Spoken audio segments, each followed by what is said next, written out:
Yeah, don't do it.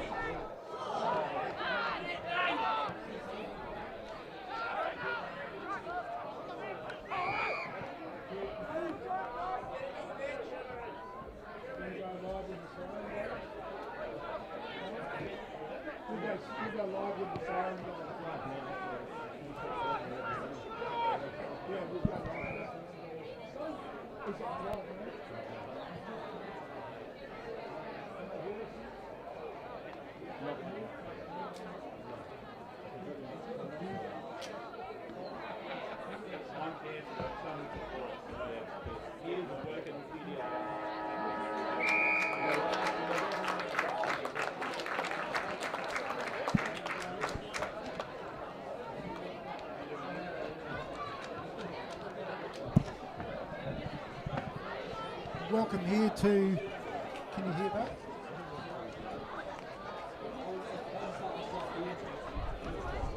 Welcome here to Tanunda Oval. We've got the big clash between Tanunda and Barossa districts, and I welcome Mike Teakle.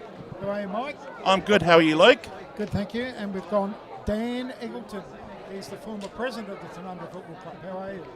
Good, Luke. Glad to be here today, and a fantastic day in Tanunda. This is going to be a great clash. I've come down looking forward to this today. A couple of really special inclusions from Magpies too. Absolutely. I'm surprised they let you down, Teeks, but we're more than happy to have you down here. Pretty special inclusions.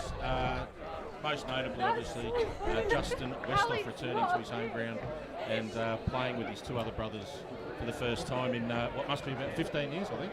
It would be close to that, but this is one of those true fairy tale stories in footy that we all love. This is what we love about country and regional footy, is stories like this where you come back and play with your brothers or your family. Come back to your roots. As we see the Tanunda team walking out now to the applause of the crowd. It's just, this is why we love country footy, is guys like Justin Westhoff. He's set a lot of records in the AFL, but that's not enough. He's got to come back and play with his mates. Totally agree with you, Teeks. And on a day like today, when we're on the Anzac weekend, playing on a fantastic deck, not just his brothers, but also a bundle of his mates that he grew up with. They're really looking forward to this, and it's a great opportunity, especially with Danny Westhoff as a former president. How's the Oval in Great Nick though, and the huge crowd, isn't it? It's great for footy. It's building up beautifully. And Luke, back in your day, you didn't get to do the Anzac Day round celebrations. What do you think it means to the players? I actually played and coached on Anzac Okay, Day. so what's it like from a player and a coach's point of view? Oh, it's fantastic. I mean, in the rooms before the games, it's great as a player and a coach. And I think when it really hits home is when you're out on the Oval and they're saying the verse of the Oval, they're playing the bugle, and you're linked arm in arm. I think that's what really, and you hear that minute silence on a football Oval. I think that's one thing I always miss about no longer playing or coaching on Anzac Day. And I think the reverence that we've seen paid to the Anzac story and the heroic stories, and bring it back to a local level has been absolutely fantastic for country footy to embrace. And I think the whole weekend and being led by the AFL with what they're doing these days is it's fantastic. I think one of the biggest things is that a lot of the locals don't know who their veterans are until Anzac Day comes around, and they see them out in the middle of the toss at the Newry-Angaston clash, and afterwards they get to say thank you. I agree, and it's we're a peaceful country. It's been a long time since we've had to send tens of thousands of men and women off to war, so it's a good thing. Well, not necessarily. We're currently still in a war zone, so we still pay a lot of respect to those young men and women over in Afghanistan and also other areas around the world. That's good news that we heard this week. They're pulling out too, which is nice. So it'd be great to see that sort of. No war is a good war. No war's a good war. No winners. No, but let's turn back to the footy, and it's going to be a really interesting clash today. Barossa districts are bottoming out, but they will give a lot of fight today. They're a young team. I watched them in round one, but if they can get the ball out in the open, they can be a little exciting because they've got plenty of run in their legs. Looking at them before, they're a lean sort of group. They look like they're pretty excitable young sort of group of fellas. There's a couple of older heads in amongst it, but Darren Sharp back into the lineup. Darren Sharp, one of my all-time favourite players. He's a cut above. He's just one of those natural talents with a perfect body for football. You have a look at guys like Jared Traynor and Alex Stone, Ryan Watson. These guys have a lot of experience in behind. Lee Riswick's a great player. Lee Riswick played over 200 league games for North Adelaide and is a cut above most footballers. he will show a bit of class today. If he can get the ball and get a metre of space between him and an opponent, watch out. Absolutely. And today I heard on the grapevine, but it hasn't eventuated, Paul Stewart was going to play, but it must be close. Paul Stewart's currently battling I understand, a fracture in his foot. Oh, okay. So a stress fracture in his foot. So to have him actually finally be able to get up, but both he and Justin have got Justin Westhoff got commitments with Port Adelaide Football Club as well. They need to work around. Well, that was going to be very exciting for the Tanunda locals if they can see quality like that coming to their football club on a weekly basis. It's going to provide a lot of excitement around the town, not just at the football club. Oh, without a doubt. And this is what country footy is about. When blokes, as you said before, Teeks, they come back, they start committing back into their local communities where they grew up. They bring business back, things like that. That's vitally important. And the other side to today is too, it's not this afternoon, but tonight, it's the first ever SNFLW game being brought to a country area. So that's also good for Tanunda and for country football when it gets brought out. I think that's absolutely fantastic. Yeah. And if you're at home or in your car watching this stream at the moment and you don't have any plans tonight, Tanunda Oval, 7 o'clock, there's a league women's football game. You get to see the best quality state league women's footballers on display. That's going to be an excellent clash. The Bulldogs need to win to stay in the race for the Final Four. And the lights here are just absolutely fantastic. Yes, Dan is actually very proud of that. He was one of the driving forces behind that during his presidency. So congratulations, Dan, and thank you. No, you're welcome. And it's about moving forward. To see women's football take the stage on arguably the finest deck going around in country footy at the moment, and also then to have it under lights and on SNFL quality lighting in the country again with a lot of locals. It's fantastic. Yes, this is what it's about. The facilities being provided to locals through country footy and with assistance from the local councils is brilliant, and this is what young people in the communities deserve. Oh, without a doubt. And this is a 50-year investment. This is about working together with all stakeholders, and as part of the big project that the Barossa Council have embarked upon over the last 10 years, I think it's about 40 million being spent up here on education, on recreation across the area, and we know that recreational tourism, sports tourism, can be as big, if not bigger, than the wine and local other tourism. So these are all economic drivers as well as great social outlets. The lights are fantastic, but has there been a lot of work done to the deck as well? It looks like it's been really done up. There's been a lot of work over the last 7 to 10 years on the program and the management of the surface, and it's an ongoing. Yes, thing. The drainage was heavily improved. A few years ago, I saw it here; it was really underwater, and Yeah. I actually found a photograph of me in 2014 above my ankles in mud in the middle of the oval. Okay. But there's a program here that there's a beautification, there's relocation, a second oval coming in, widening of this oval. At the moment, the playing surface is the same as Marvel Stadium, but we've got to expand the boundaries and therefore new posts and what have you, and it'll become an AFL standard place. Well, what's the same as marble? The surface. The playing surface. Wow. Is that size, dimensions? Yeah, it's the same size. Yeah. That's unbelievable, because it doesn't look that big, does it, from here? It doesn't have a grandstand all the way around it either. No. Not yet, but the way you're going, anything's possible.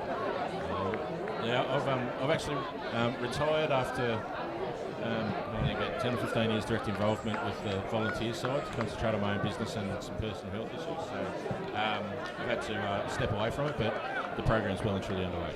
It's a great facility. It's one of my favourite out here. I like many of the grounds, but I think Tanunda's right up there with the best. Not just that, it's got the netball courts right next door. It's just everything's close. It's you're sitting on the action. Yeah, it's a good ground. Viewing and what have you. I believe we used to call it Postcard Park. It used to be called that because it seemed a little small at times, but it really has blossomed, and it has electric atmosphere when you're watching games here because of the trees and the mound on this side of the ground. It keeps the sound in. Absolutely. Yeah, you're right on the action. I like a lot of the grounds. Like Williston is big, but it doesn't hold it in. Newry's quite good. That's very, very good. Anguston's quite good, but I think this is probably the pick of them out here. It looks like we're about to get away here, boys. With a late change with Doherty out for Tanunda and young flyer coming into Tate Manning, number 16. So number 16, keep an eye on him. Pace to burn is the word we're getting. And tips, Dan? I think if I was to be fair and reasonable, I'd say Tanunda by 10 goals plus. Mike?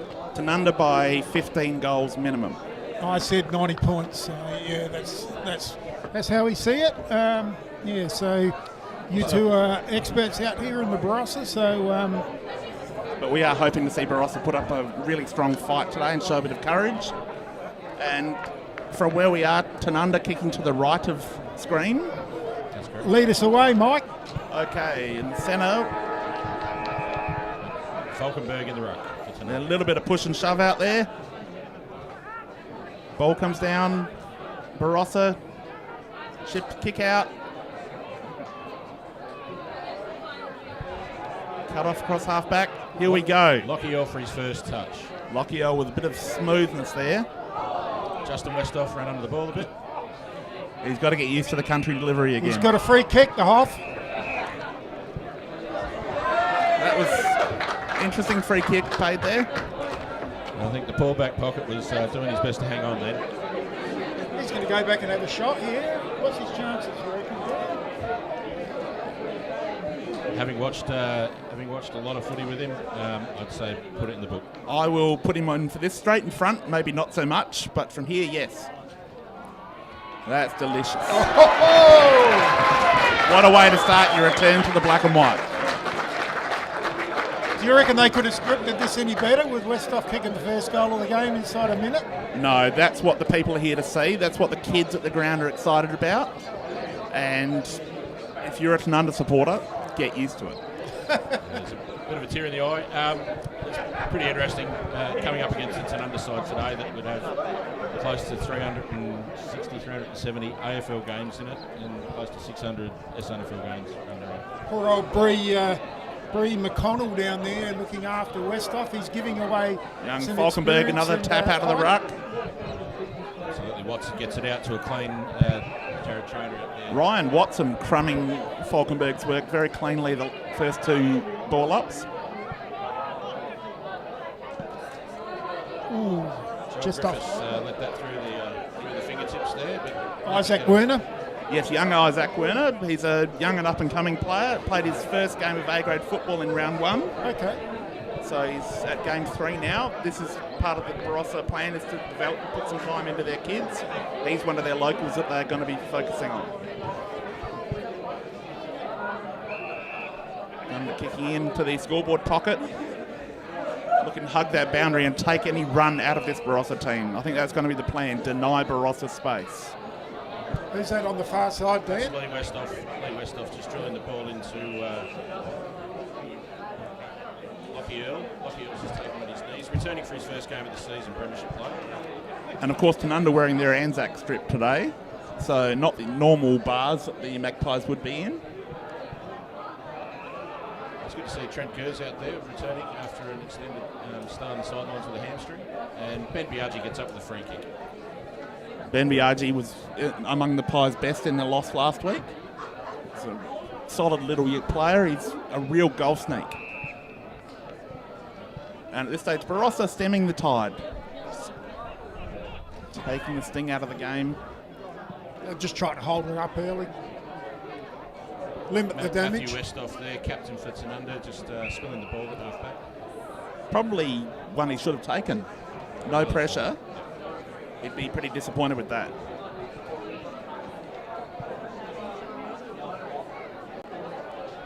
Angus Strong Shapley tackling. there trying to get through. Stacks on the mule, another baller. I'd like to take special note of young Falkenberg in the ruck there, number 18 for Tanunda. It's only 19. Classy footballer. Benny Schiller blasting through the pack there. Going long to Sam Westhoff. Cahoon. Oh, sorry, Sam Cahoon. My bad. Very good get for you with Sam Calhoun as the coach as well. Yeah, playing coach, but also half brothers to the Snowden boys. So he's related by marriage to the Snowden boys. So plays the cricket here during the summer, and best mates with Trent Gers. Yes, real strong connection there. And silver service to Justin Westhoff. Trent A Gers. little J lead. Gers with a nice little kick, perfectly weighted. Westhoff will be really happy with that. You think blokes down the field too are going to be lifting their eyes and looking for Justin Westhoff too? They'd be, seeing the frame coming running at them, and I don't think there'll be a lot of stop-start from Tanunda this year. They'll be looking to get the ball in quickly when it's one-on-one. it's offline. Offline, just drag that to the left and score on the Barossa, on the Burge Barossa scoreboard is 117 to Tanunda, and Barossa just a single point.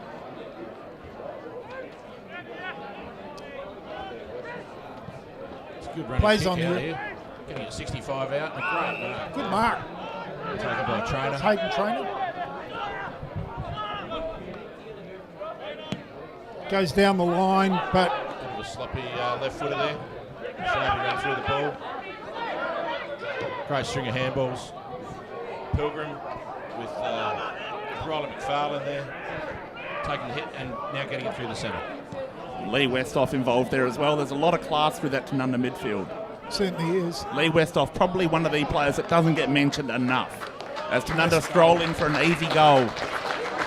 Isaac Feltis there running in off after a great handball from Bubbles. Josh Trembath. Great for these young lads too to be playing with the names of Westhoff and Calhoun as well. You know, they're going to be learning a lot for the future. Absolutely. It's much easier for these players to develop when they aren't focused on as heavily. No. You get to play good senior footy alongside and against good players, but you don't have the pressure to do everything. So it gives them a chance to learn slowly. Yeah, there's nothing worse than being a young kid like, you know, we all were, and you go into the side and, you know, you just want to feel your way. It's up to the older Umpire blokes. Nowak throwing the ball up again. And Falkenberg with another tap. Just comes down to his feet, not really pushing it anywhere. And we'll have another ball up in the centre. With a neutral ball. The Barossa ruckman there, Luke Hadji, he's going to have his work cut out against a very fit and strong Falkenberg. Great tackle there. Brilliant work in the middle. Isaac Feltis, really good. He saw the ball. He saw that play coming before it unfolded. Absolutely.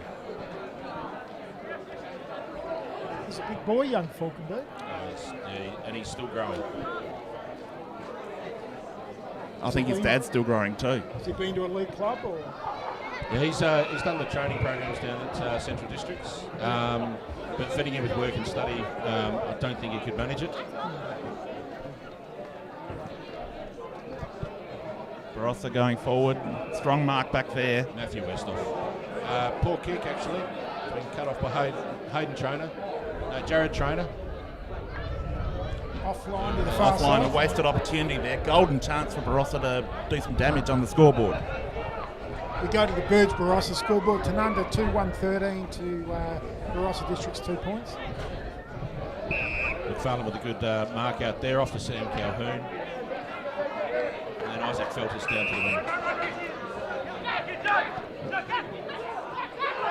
A lot of pressure from Barossa ahead of this kick. They've flooded back.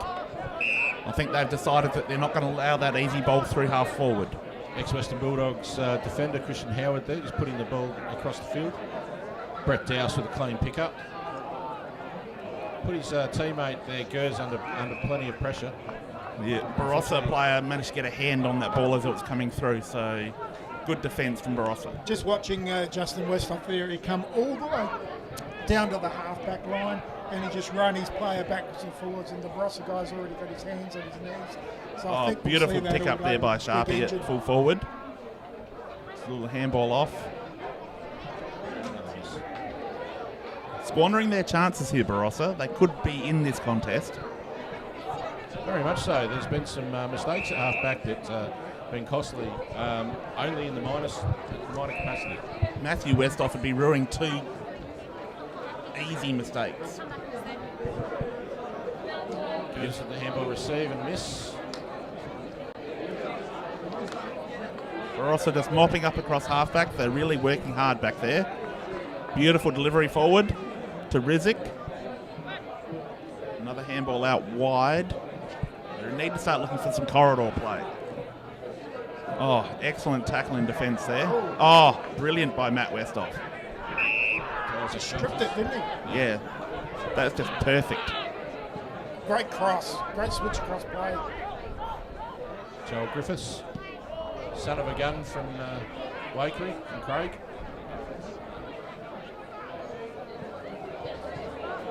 Here we go, Justin Westhoff in the cage. Oh, too easy, wasn't it? there was nothing his opponent could do. I don't think there's an AFL defender that would have been able to do anything about that. One-on-one at the top of the box.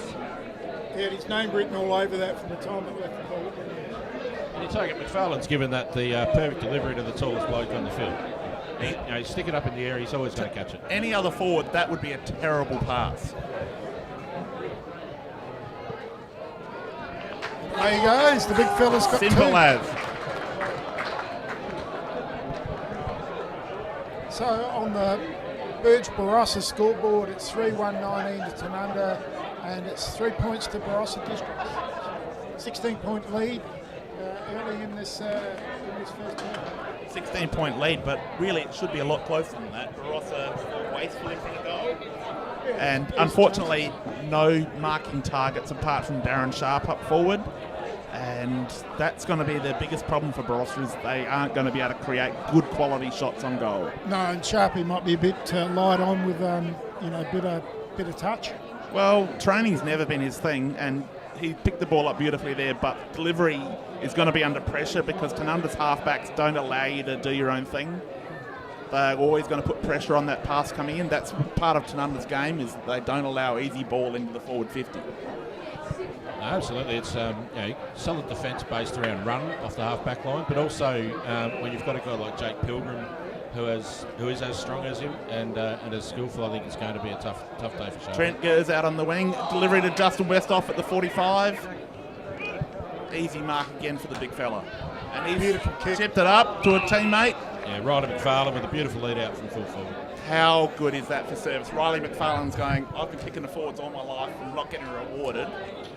Finally, he's got a player with silky skills who's given it back.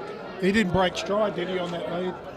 Didn't have to. That's because the ball was put and it demanded McFarlane come to it. Nursed it through. Very nice. Snuck it through only just. Made the goal umpire work. They don't draw pictures in the scorebook, do they, Teeks? That's very lucky for some of us.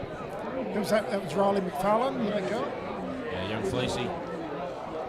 the medalist from a few years ago. Yeah, medalist, and we've nearly got all the premiership, 2019 premiership midfield back. Very good player, played some league down at Glenelg, didn't he? Yeah, absolutely. Originally from Horsham.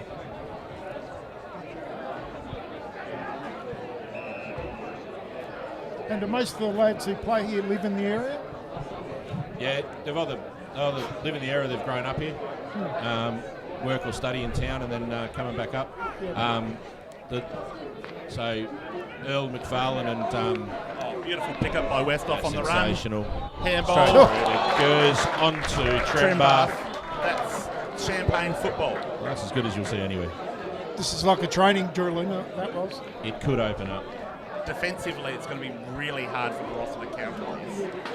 Unless they flood the back half of the field, Tanunda are just going to pick them apart. They've got the goal kicking power to kick over that. Yeah, that was. Trenbath doesn't miss. He is an assassin. That was an unbelievable bit of play, wasn't it? It was just. I think Teeks hit it right on the head. Champagne football, you can't probably beat that. No, exactly, and it's when a group that knows how to play together. These guys are now up to 3 and 4 seasons as this midfield really drilled. But that spot kicking, hitting up targets, that's elite. That was just elite stuff. There's a level of skill in this Tanunda team that really sets them apart from just about any other team in country football. not just the big names, but the young players have become elite kicks because they have to keep up. Well, they have to get in the keep up. team. It's also how the training program has been rolled out for the last 5 or 7 years. And if you take the, there again, beautiful football, give off straight up to Snowden, Trembath, round to Cahoon. That could go. Oh! I think it's gone. It's gone. You have got to be kidding me. Shades of Angus Monfries. Honestly, don't think Shane Warne could have broken it that far. No. Even Murley didn't chuck him and hope for that. That wasn't precision so much as a bit of luck. Yes, but luck is one of the key parts of football. You can't win games without it. Who was it? Was it Calhoun? That was That was Sam Calhoun. Cahoon from about 45 out. Sam Bowles with quite a bit of spin in the local A1 cricket.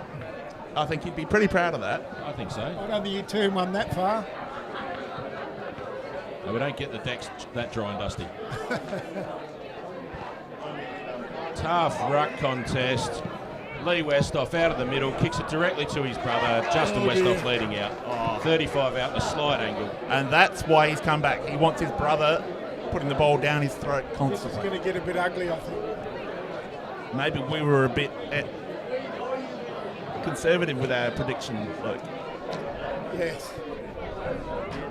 And we're not trying to pull the mickey out of Barossa Districts or saying that. No, It's that's just- not what we're here for, no, but it's just it's fact. it's elite. It's elite football. That's Justin Westhoff with another goal. That's his third for the opening term. So the score on the Burge Barossa scoreboard, we've got Tanunda 7-1-43 to Barossa District 3 points. So a big gap's now opened up, 40-point gap. Justin Westhoff's got 3 of the 7. A couple of minutes ago, we were talking about Barossa weren't too far out of the game on the scoreboard. No. And 2 to Westhoff and 1 to Calhoun, and away they're gone. And 1 to Trembath. With all due respect to Barossa, there was 2 of those 3 were very gettable shots. They had the chance to put a bit of scoreboard pressure on early. We're going to have another ball up in the centre. It's a free kick to Isaac Free kick. Feltus. Sam Brooks. That'll be in the back as well. That should have been in. Yes, it has been paid. Well umpired. That's not a great kick. He's let himself down with that. Gers picked up beautifully. Feltus to Westhoff to Brooks. Over to Chance to Trembath. make amends. Oh, that's a fair effort. Couldn't quite get there, but it was a very good pass. Trembath carrying around a bit of junk in the trunk and just wasn't quite able to make it. He's back down to the his bay optimal as well. play, mate. Was he down the bay, Trembath? Yeah, as I was saying earlier, there's a relationship here between some of the local boys and the Glenelg blokes, and they've actually come back up to play with mates Yep. as their opportunities down at league level sort of dried up a bit. Trembath actually the godson of David Marshall, one of the inaugural Crows. Okay. A font of information, text. Biaggi scrambling around under Westhoff's feet. Westhoff gets the handball. Owen Watson picks up the ball, throws the ball. Watson's been fantastic for Barossa so far, doing a power of work. Biaggi absolutely going like a terrier. Get over the ball, as he always does. You'd need a muzzle on that terrier. He's Doesn't pretty mind quick out. on the wing, and he likes having a bit of a chat too. He's doesn't he? fearless. Well, if you knew his father, you'd understand it. Okay. Seen him play a few times. He likes to play it up with the crowd. He's got a bit of attitude and a bit of swagger, but we Yeah, like it's that. good. Bit of fun. That's what the game's about. If they were all boring, we wouldn't watch. No, that's for sure. Barossa, good movement, get the ball out there. Got to get on Jim Trainer. Good string of handballs here. Unfortunately, he's going to get done. One too many handballs. They're going nowhere, are No, you Coleman cannot there, he's give in trouble. Tanunda an opportunity like that. Handball it into the middle of 3 Tanunda players. they? But you have a look though, they're so young out there, the Barossa lads, aren't they? They're very young and inexperienced. Starting to look shell-shocked. You know, Anzac Day, the big job of Tanunda, home deck, Westhoff, it looks all too much, doesn't it? Boom with a clean pick up after a good ruck tap. Nice long kick in. Trembath caught behind his defender at Kickle on that occasion. Really desperate defending from Barossa. They're scrapping hard. They are definitely putting in the effort. That's not the problem. Ollie Riggs is going in there pretty flat out, isn't he? been good football to watch so far. Been very good. No, in a game that we were predicting to be one-sided, can be Big contest there. Bailey Smith. Numbers behind the ball. There's 4 there behind the ball, ready to take it away. So Oh, just too good from the Magpies. Brett Able to Dowse. clear the ball. Players who... That's a strange mistake from Dowse to Trainer running through. But Matthew Westhoff as usual. Barossa sort of coughed up that golden opportunity. Here we go. here they go. Here's their big chance. If he gets around, he does. Kennedy. Great goal. Well Yes, done. That was well done. He took a real chance to get around the defender. Could have become unstuck, but a beautiful goal for the Dogs there first. That's testament to perseverance. They probably had no right to be that far downfield. There should have been rebound football there, Yeah. apart from a couple of handling errors. But you make the most of your opportunities, and that was really good to see. And good to see Tanunda actually made to pay for a mistake. Correct. Often when you see a team outclassed, they can't capitalise on turnovers. So good goal to Declan Kennedy. We go to the Burge Barossa scoreboard. Tanunda 7-1-43. Barossa Districts 139. So a much needed goal for. Pai Noack with the ball up again. Great. Well tap done again. by Falkenberg. Beautiful service he's giving his midfield. Another stoppage. Falkenberg really starting to shine here. Kennedy laid a great tackle then because Cahoon was out. And he's done it again to Cahoon. Westhoff out to Trembath, out to Snowden. Snowden straight to Trembath. Some really good power Getting on forwards the up end. there in there. Trembath is one of those old school full forwards who just leads beautifully, finishes well, and knows how to put the hurt on a weaker team.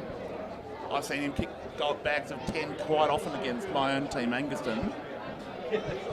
And he's just a beautiful class forward that 10 years ago, 2 or 3 teams in a competition would have one, but now they're a dying breed, but he still feels a beautiful role as he puts that goal through.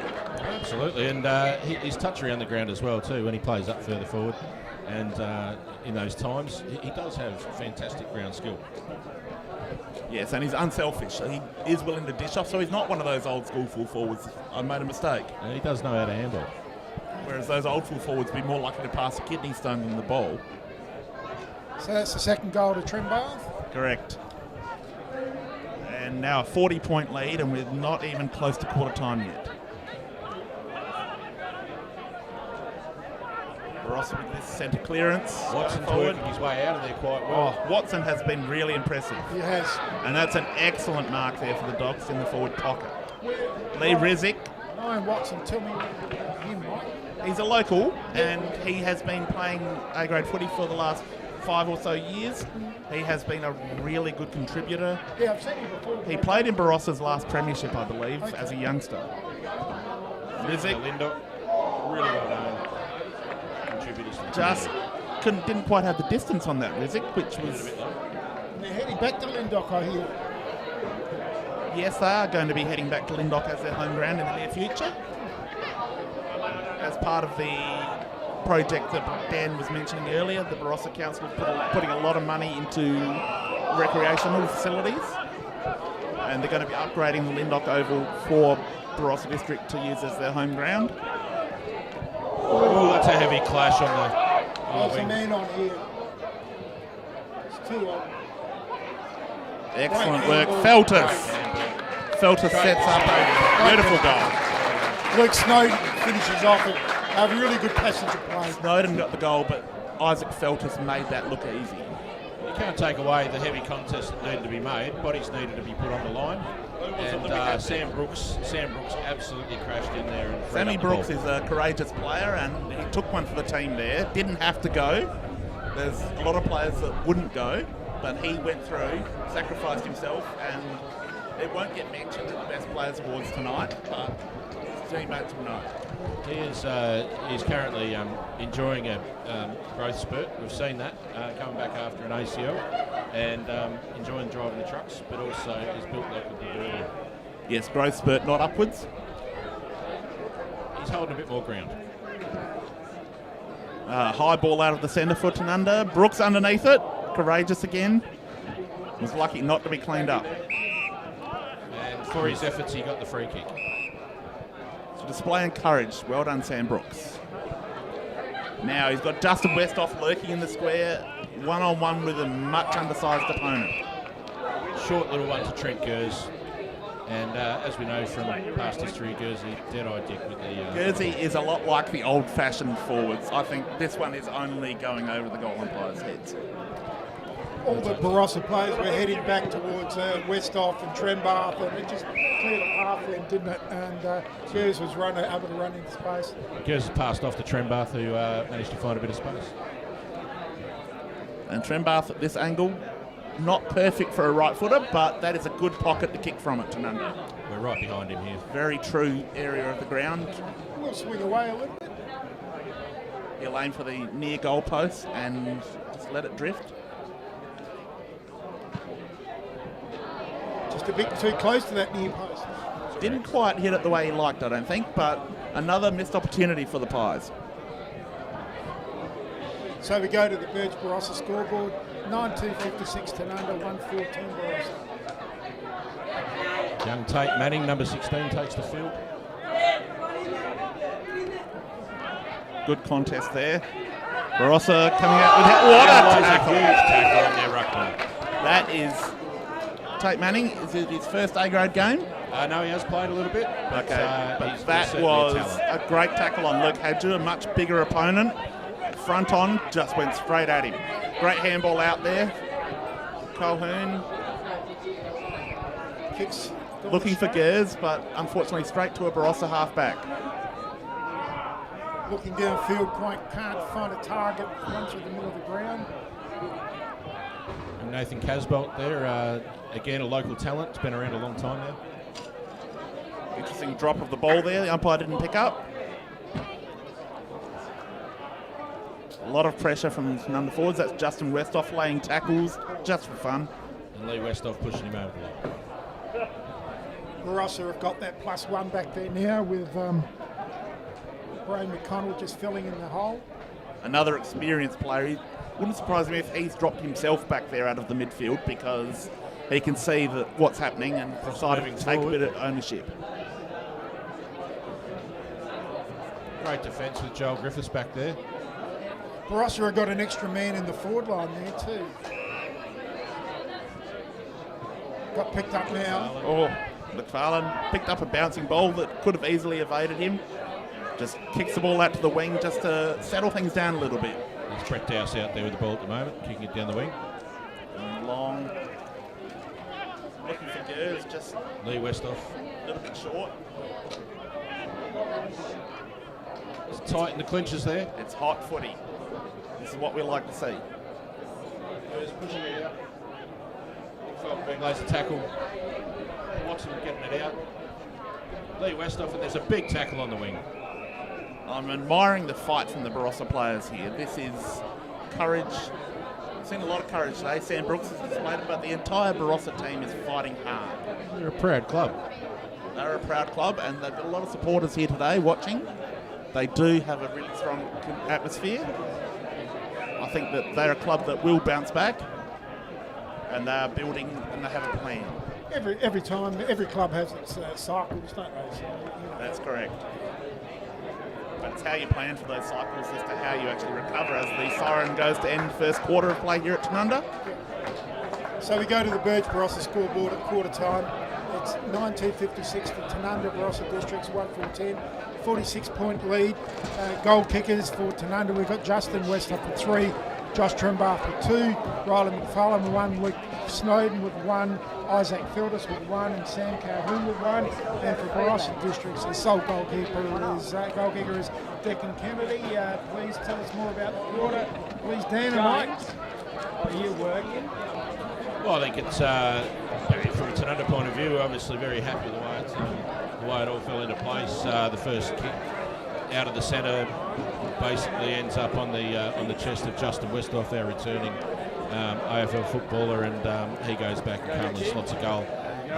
But a lot to be said for the Barossa District's battling on, really sticking it up, and had 2 or 3 shots very early in the quarter that could have changed the first half of that quarter's momentum. But it didn't happen that way. They missed their shots, and then Tanunda managed to pile on another 6 in a row, which sort of put paid to the end of that effort. I think if Barossa had kicked 2 of those 3 first shots on goal, they might have been able to stem the tide a bit, but once that door was slightly ajar, Tanunda kicked it open through the middle part of that quarter and the latter part to really put the hurt on the young Bulldogs. I think you can see the difference in the quality of the ball use, the skill of the Tanunda midfield, the half forward. There were some mistakes off a rebound at the half back, but maybe that also comes through having too many options available to you. So we'd like to think that as that quarter went on, the opening up of the game and the lead up of the 3 main forwards there was easy to see. The hard work across half-back from both teams are a key factor in the game so far. Absolutely. We've seen some good rebounds from the likes of Christian Howard, Brett Dowse and Joel Griffiths coming out of Tanunda's half-back, and some great marks by the captain Westhoff down there, Matthew. But equally, half-back rebound from some of the Barossa players has been excellent. Yes, everything Barossa has done has been generated from that half-back rebound. But they've had to work very hard. They've had to move the ball along the boundary with handball chains, and unfortunately they're not able to get the ball out into the open where they need it. It's perseverance.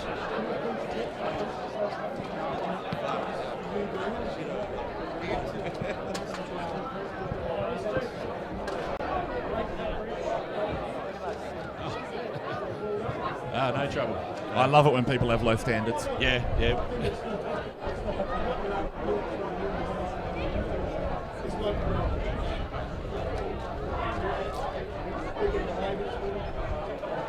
Well, that's what we're here for. We're here to give people a taste of the game if they can't be here. Some people, for various reasons, cannot make it to the game. They could be interstate working, they could be unwell. We are global. We're global. That's great. Just to clarify too, we've got the Tanunda Oval is known during game days as the Barossa Auto Group Oval. So it does have a Barossa Auto Group Oval, and they do sponsor the scoreboard. So we thank all of the sponsors here at Tanunda, and for all of those small businesses that actually get behind country footy all around South Australia. It's really important. Without local businesses supporting country footy, we don't have the sport. We can't put our kids on the park. We can't get the facilities done that we do and have wonderful spectacles like this. Exactly. If there's someone watching at home that runs a local business somewhere, it doesn't have to be in the Barossa, but if you've got a local footy club, get involved, because that's your community. That's where your customers' base is.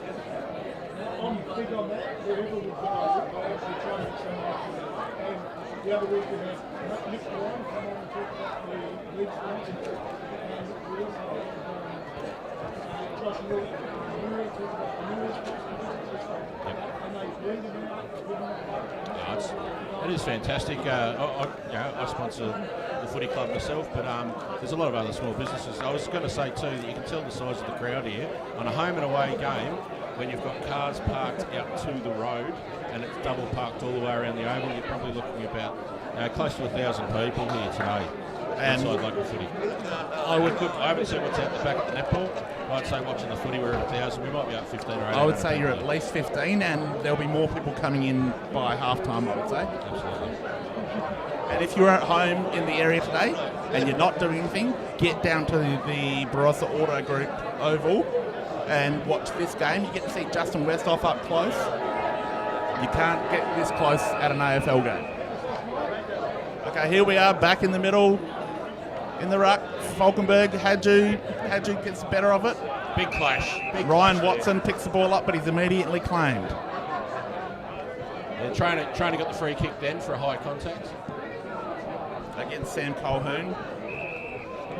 2 guys that would have played junior footy against each other years ago. Matt Westhoff with a great cut-off mark, and then out to Colhoun with good ball use. Oh, somebody went up before acceptances, and there's been a free kick. Yeah, might have been a little bit presumptuous there. Goes to Snowden, who drives it deep into the forward line. Trembath up. Trembath coming out 25 metres from goal. Justin Westhoff staying behind in the goal square. Just waiting for that contest and that ball to be popped out over the back. Put a call out to our sponsors of liquid refreshments if they're listening. Yes, I actually agree with you there, Dan. It's not often, but I do.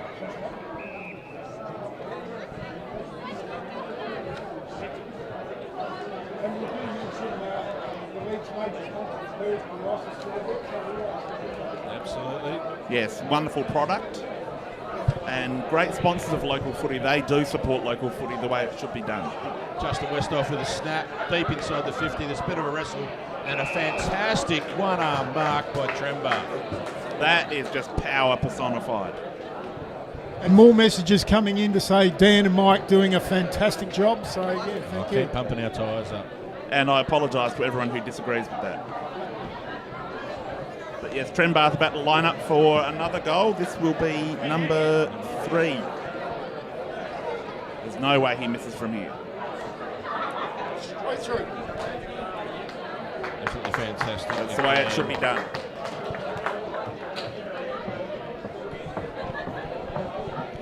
So we go to the Birch Barossa scoreboard. It's Tanunda 10-2-62. Barossa District's 1-4-10. A 52-point lead early in the second quarter. Just to give a quick update on the weather, the day could not be more perfect. You're looking at about 19-20 degrees. There is a slight breeze from the west-northwest, but it barely will make a ripple on the ground, and therefore doesn't favour any side either way. And beautiful for the quality of football we've seen today. It's allowing for clean skills and the display that we've all been aching for. Yeah, fantastic. Quick hands. Matthew Westhoff running off half-back, directing down to full forward. Trembath Caught behind his opponent there, but unfortunately the Biaggi has snapped. had to knock the ball down to the ground. Ben Biaggi pounced on that like a seagull on a chip. And I believe his mother, father, uncles and aunties are all in here, so we've just heard them commentating as well. And I would say he's given someone some lip after that, kicking that goal. He'd be telling his opponent. I think he would be just describing it. I think he should be up here commentating it instead of us. If we could mic him up, it would be hilarious. Actually, we should get his mum over to call his goals. Have we got a screen monitor? We'd need to do a don't button. I don't like what you're insinuating there, Dan. She's loud. Up again in the centre. Hadju wins the ruck. Really well. Yes. And Watson again. He's unlucky not to get a high contact. Yes. And has been. Oh, that is a tough decision. There's a blatant miss there. Really and it's blatant 25 miss. And metres. He's dropped the ball 25 metres. That's going to hurt Barossa after what they did really well at the stoppage. Absolutely. So Earl will be looking for an option to lead. He's put it just to Westhoff. Thought he might His opponent. And I think he chipped over his own feet. They are exceptionally big planes. He wouldn't need skis when he went out in the water. No, Port Adelaide players weren't allowed to ski, remember? That's it. Cahoon with a quick snap out. Bit of a contest here. Desperate defence by Barossa, right at the top of the goal square. You've just got to think this dam wall is about to break.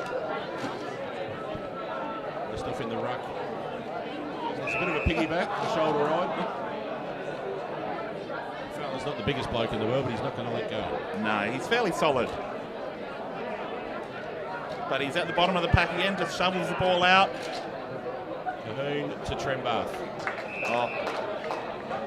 Very acute angle though, but only about 15-20 metres out in that. This should be no trouble at all for a player of his class.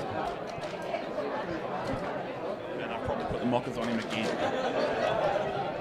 Well, I wouldn't put it past you, Teeks, but I think it'd be hard pressed to knock the ball out of the line of the goal. So. Going back for goal number 4, and he's got it straight through. Teeks was right on the button.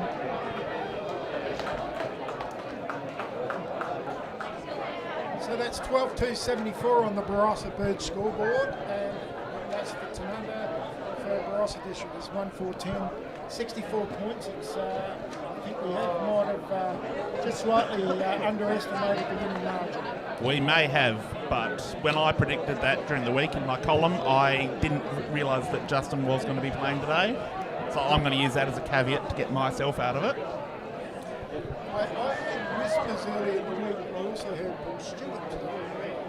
Who knows? Yeah, yes, Stewie is signed, but he's currently battling the foot injury, as we noted. Fantastic tap back there by Matt Westhoff at half-back. Lockie Orr with the ball, just silky skills there. Desperate in underneath the pack. And Aaron Fechner as With well. an for Tanunda. uncustomary drop. Uncustomary drop, but really good work there from Ethan Gant as well, from Barossa Districts. Ethan Gant, another really good, solid young player. I've got high hopes for him. Absolutely. Young Falkenberger, there's a free kick with the Lockie Earl off to Griffiths. A bit of a chip kick out to Gers, who's being run into the fence. Just a quick scoreboard update from the Williston Oval. We've got Williston 5 at 6:36 to South Gawler at 3 goals, 18 points. Wowee. And I have an update from the Kapunda Freeling game. Kapunda 6-goal 5, Freeling 2-goal 1. That's probably not unexpected. That's probably closer than expected. Although that is a rivalry game, Freeling will lift for it. There's a bit of action here on the half-forward flank for Tanunda, with Snowden getting a quick kick out. I saw South Gawler the other week and they look pretty good. Yes, it's going to be really interesting. The next 2 or 3 weeks are going to tell us which teams are for real. Gers sends it forward, and the kick, I believe, has been marked by Sam Cahoon, who would be kicking for goal from about 46 metres. Which should probably be about his range. I would say so, yeah. Yeah, I don't think the result last week from Tanunda versus South Gawler was a true reflection. There was 8 outs in the A grade, and Cahoon and Lee Westhoff ran the full 4 quarters in the guts. Yes, and I said before the game that South Gawler are a team that Tanunda have always struggled with, especially at South Gawler. It's out in the full. I saw them in round 1 and they were against Newry and they were quite good, South Gawler. Yeah, so. But having 8 outs makes it, your job a little bit easier. Tanunda looking to keep the ball in their forward 50. It's Liam Tappert there, just turning the ball over, and he's another young bloke. He's a little bloke, so. Williston losing a few with Barclay and all of them and whatever, but still, Jarman's put a couple, but not really big names, but they're flying along. They're going along. It will be interesting to see once their depth is tested. Yeah, they haven't got much in the B grade. Here we go, young Biaggi again. Young Biaggi bursts into the packs. Danny Biaggi, all class. What say you, mum? Yeah, we got the thumbs up. Yeah, he's got 2 goals, yes. Yeah. He's holding 2 fingers up to us. Yeah, We're the thinking other way that's a around. positive.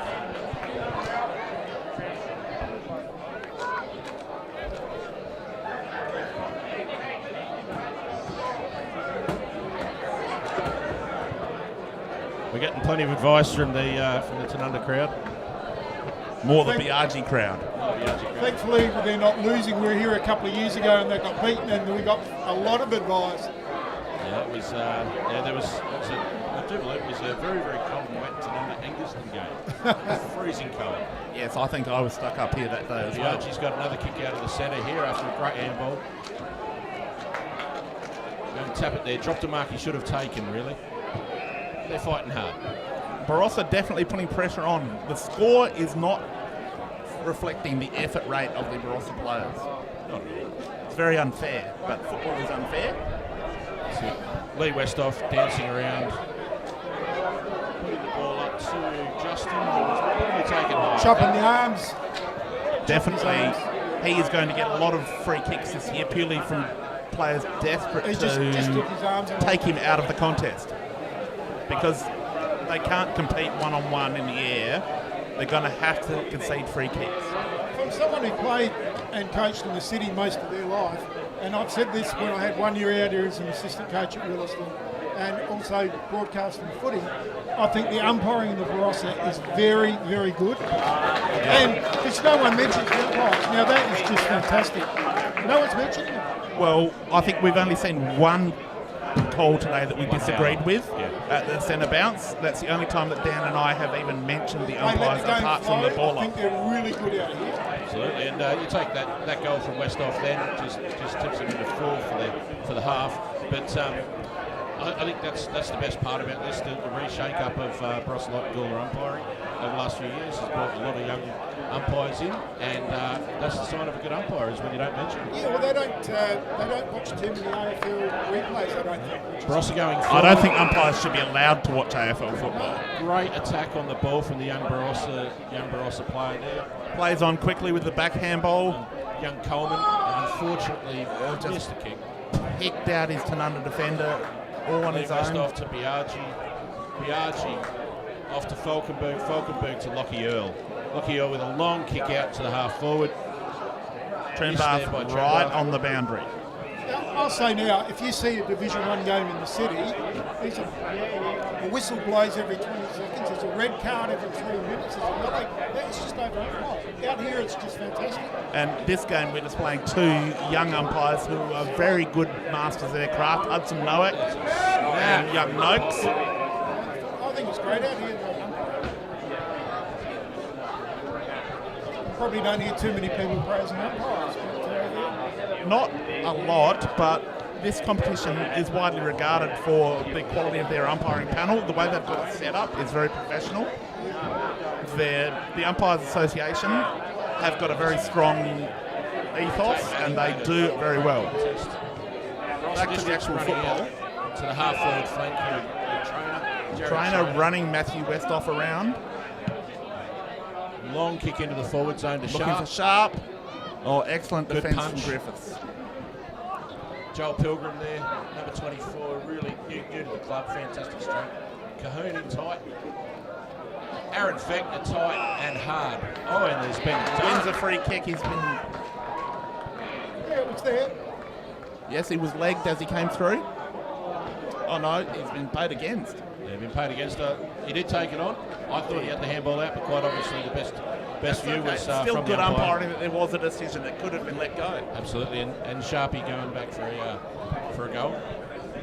Those legs are getting old now. This could be an interesting test.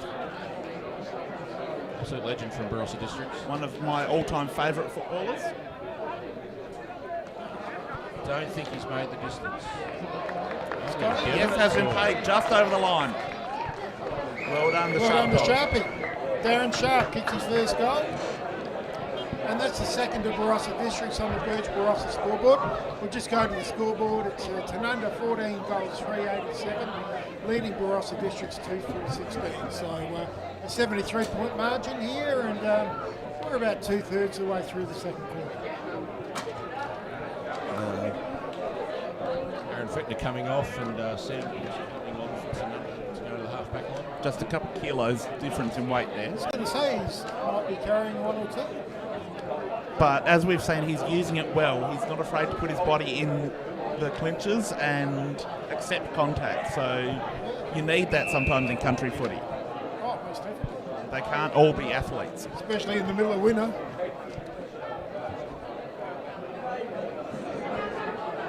Excellent young ruckman here, I've got to note, and their ruck craft is fantastic. Hadju is just a very young player and has really been Heinze showing off the something halfback today. to McFarlane, back to Heinze to Oh, well Westhoff. played. They very didn't good. Didn't panic, did they? Great communication and vision there by Tanunda, using their teammates. They're just wisely. switching and Westhoff playing to the left wing, which is just as smart. That left leg, beautiful delivery. Trenbath sort of got caught with the sun in his eyes a bit there. Probably could have come inboard, I thought. Unfortunately, he's honoured the lead. Falkenberg tried to break the tackle and it's been done. Yeah, well done. Good. Ruckman should never do That's that, should 25. they? Yep, didn't return the ball on the full. No and point arguing. That's the rule. what you get. That's well umpired. Well, he dropped the ball and then argued, so, you know. Well umpired. Pull him up on it, make him be better. Ball into the middle of the ground where Justin Westhoff now. Oh! just got it away. Just got it away from a tenacious young Barossa District player. Gets a kick to That was forward. Liam Tappert. It's been intercept marked by our Barossa District's player. Liam Tappert nearly had the biggest free kick of his life. With just a little switch in play. Alex Stone trying to get it across to Lachlan Young. They're slowing the ball down out of half back, just trying to make good decisions here. They've just got to start hitting open targets. He's got it locked down pretty well. Yeah, good kick. Really good There kick. they've got 2 players free. Shut Just down on quickly that by far side, Trent comes back Gers. into the middle of the ground. They're hitting up Rizzic, targets now. Good work. he should be able to direct traffic very well from here. That's another good leg, another good choice. Putting a Luke player on Hadji, this the big wing. ruckman. He's a skillful player, so it's okay to Gee, kick that's to a good kick ruckman. too. That is a great kick. They're hitting up targets here in that last little They've settled Barossa. I think quarter time Simon Wills might Whoa, have and another kick. That's just the- told them to calm down and play their football. That's the best passage of play all day from Barossa. Absolutely, with young Isaac Werner now going back to have a shot on goal. And yeah, again, another son of a great family of dedicated people at Barossa Districts. Great club man Gavin. Well, they've taken the ball all the way from defence and had a shot on goal. Yes, and didn't look like turning the ball over once. It's an unfortunate finish there for the young fella. Just missed off to the left, but it's a positive passage of play. It was very positive. They hit up all the targets. Simon Wills would be quite happy with that, even though it's only a point.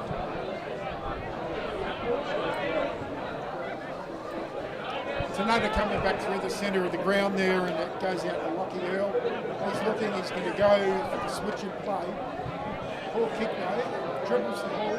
Poor kick, but made to look a lot better than it was. He's got a couple there to help him, that helps. Yeah, Cahoon to Earl, Earl to Justin Westhoff, Westhoff to Matthew Westhoff, Matthew Westhoff to Look away handball. Christian Howard. Bit of a Good short. smother, that's Christian from Howard, ex-Western Lauren Bulldogs, Watson keep again. working there. McFarlane to Lee Westhoff. It's a bit scrappy here in the half-forward line. Great pressure from the Barossa halfbacks there. Little kick. Strong tackle on Lee Westhoff. Didn't let him get the ball out. Good defence by Barossa Districts then to slow it up. The last 5 minutes they've been pretty good for us. Dylan Coleman gets it out. It's young Tappert out in the wing that's been doing quite He's good been work. very impressive.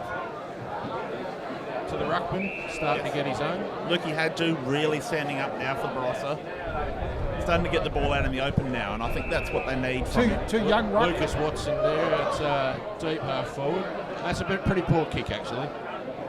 Cut off easily by the Tanunda defence. Cahoon works back. Cut off, but Luke, Simon Wills, the Barossa coach, will take that because there were some positives in that play finally. Earl to Matthew Westhoff. They're Matt finally starting Westhoff going out to use the Bailey ball. Smith, who we haven't called much They've today. calmed down. Out to Sam Brooks.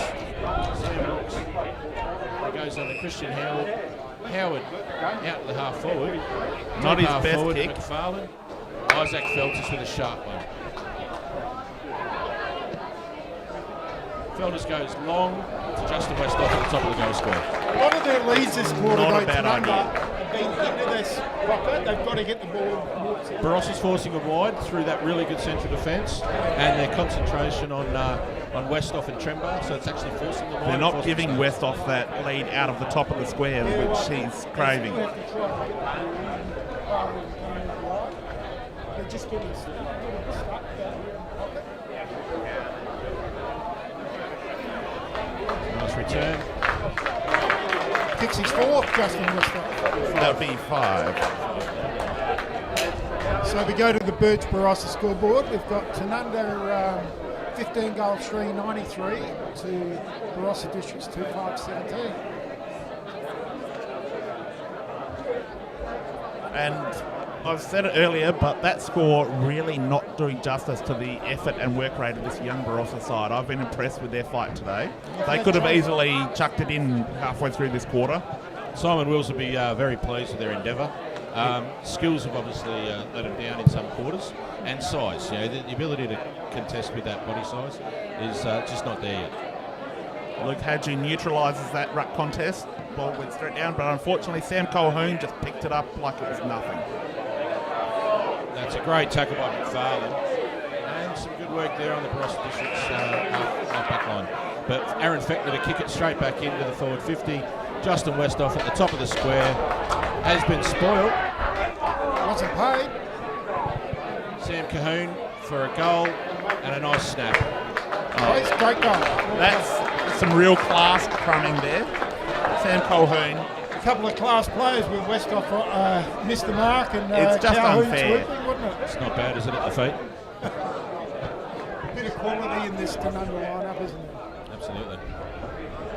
And you just see it, you've got the young guys in Barossa.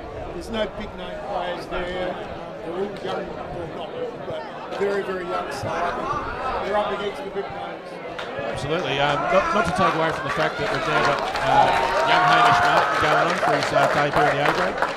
And he's 16. First game? Yep. Oh, brilliant.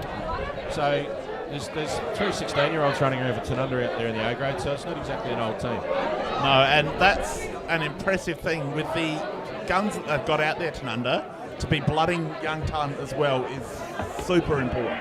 Absolutely. Good ball movement here with young Tappert running it down the wing. Unfortunately, he's gone over the top of his forward with Douse. Could have been paid pushing the back And there, we spoke but about it earlier. It's great for young Martin to come into the side with Justin Westhoff in his first game and Calhoun, and that's just amazing for the league. it's a nice way in. As Brosdish go forward, but Matthew Westhoff just paroling back there, picking off kicks at will. Patrolling rather than paroling. He hasn't been caught for anything. Patrolling. Freudians that he hasn't been caught for anything yet, has he? Not that we're aware of. Yeah, there's a young lad who probably grew up watching Justin as a hero or something like that, and then the next minute he's playing with him. I think young Hamish has got the build that Justin used to have when he was playing in his early years. Mini Colts. That's a beautiful delivery up the ground to Luke Snowden. Handball to the running player in Cahoon. Cahoon gets Trenbath on the full lead. That is just brilliant transfer of play. At SANFL level, coaches would be happy with the quality of the passes there. Absolutely. And you take the discipline of the halfbacks that they're already setting up now. They've already made that move.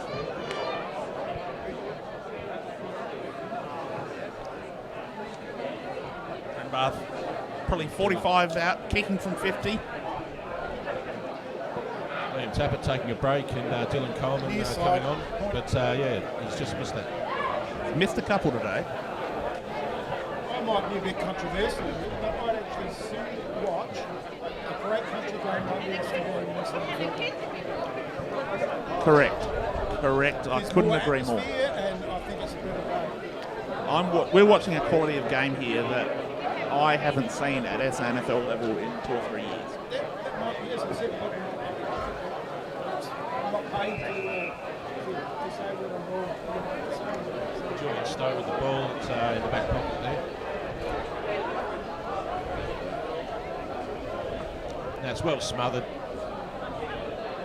Second effort there from the Tanunda forward. And young Hamish Martin getting it on the boot. But a great tackle there as well that created. Absolutely. But last week at Tanunda they had 1,200. They had 1,200 at West Adelaide's ground. You go to an A1 game of football in the city, you've got 300 or 400 people tops. There's no atmosphere. This is sensational. Oh, this is community entertainment as well. You catch up, you have a beer with everybody and stand there and help and do a bit of business too. This is church for those of us that don't go to church. Saturday as well. Stacks on the mill there at half forward. There's a bit of activity, a bit of push and shove, and a free kick to You young watch Boston. this and then AFL. They're just exchanging email addresses, that's all. Isaac Feltis with the ball at his feet. Will of the wisp there, a couple of them.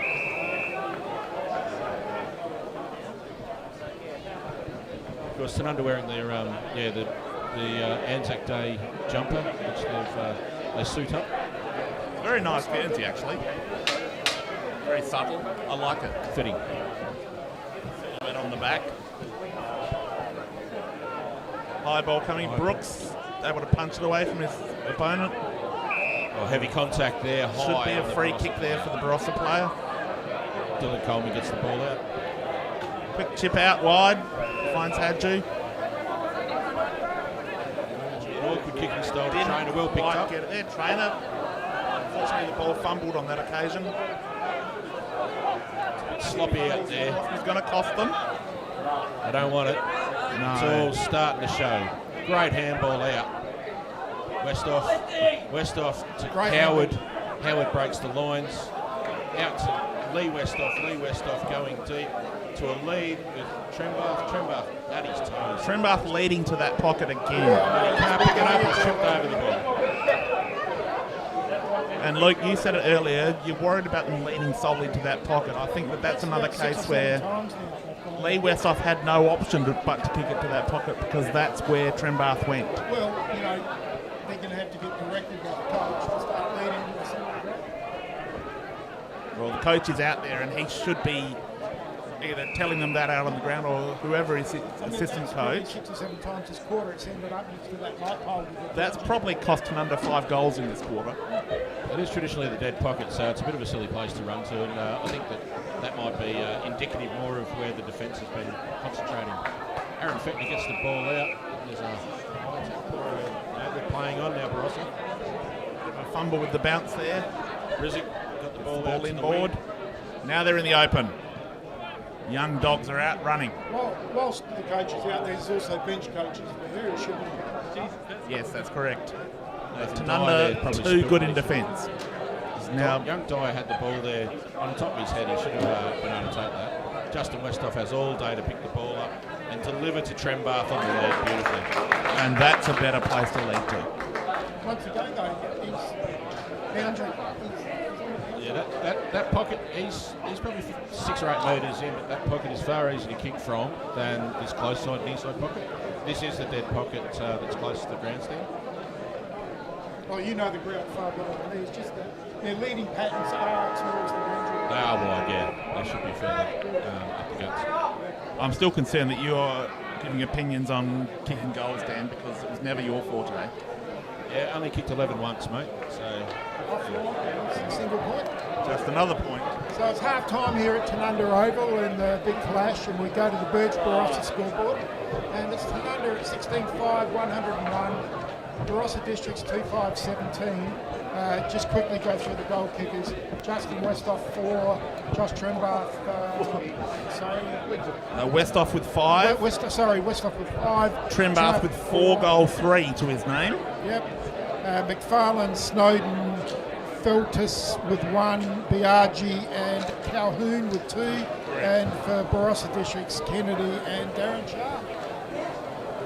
Correct. Do you want to say anything before we break for half time? I'm impressed with the effort for Barossa in that first half. The scoreboard could have looked a lot better. They wasted some golden opportunities in the first quarter early, and a couple of really good passages of play that didn't come to fruition in that second quarter, but they are putting some really good stuff into this game. I think Tanunda could have certainly put him in the sword a lot better too. There's been some mistakes off half-back. There's been some miscommunication at half-forward as well that has seen a breakdown. And it might be reasonable to say that there's been some decent pressure from the Barossa District's young players. But at the same stage, the class of Tanunda, I would have expected to see another 3 to 4 goals on the board, given the opportunity they've had. Yes, Tanunda wasted as many opportunities, if not more, than Barossa have. And they'd almost be disappointed with that performance. They would want to be a 5-6 goal better off than they are now. Just quickly for our listeners, it's half time at Williston Oval, and we've got a close one. And it's Williston 7-8 playing South Gawler 7-4. So it's 4 points in the favour of the Donnybrook.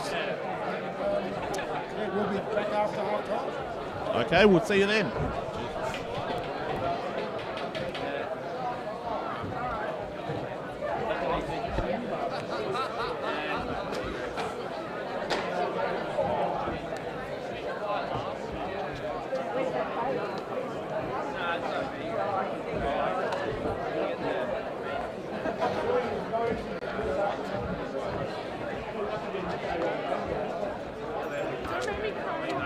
It wasn't my fault that she said that.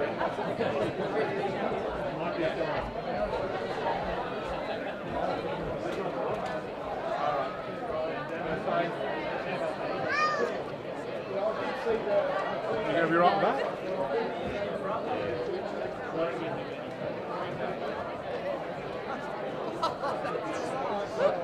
Why do you call it the R?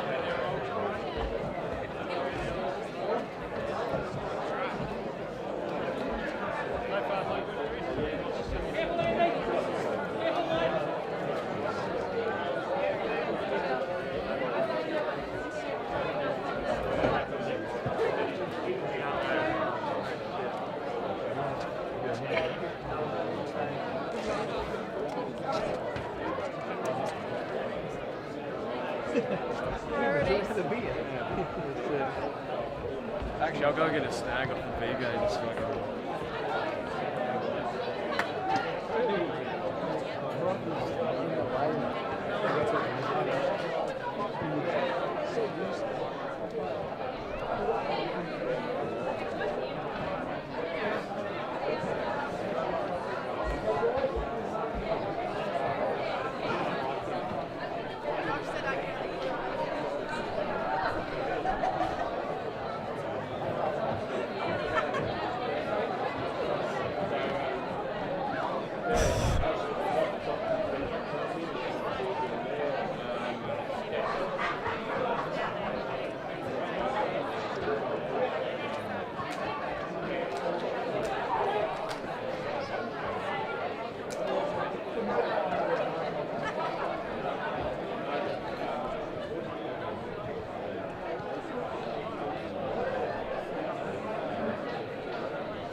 Yep.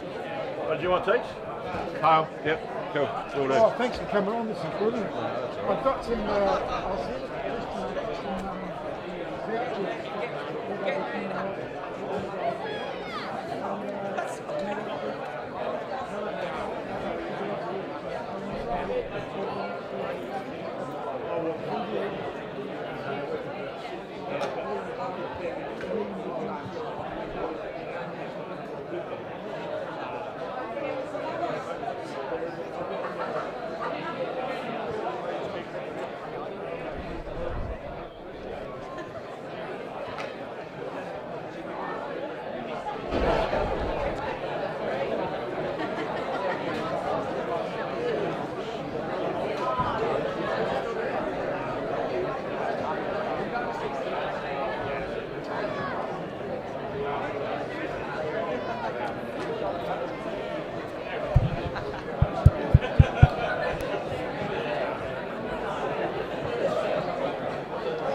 And the two teams are back here just after half time at beautiful Tanunda Oval. Absolutely picture postcard here. We will very shortly go to Dan and to Mike, who are currently having a little snack there during that half-time break. Just quickly on the Birch Barossa scoreboard for those who might be joining us after half-time. It's 16 goals for 100 for Tanunda. Barossa Districts 2-5-17, so it's an 83-point lead to Tanunda.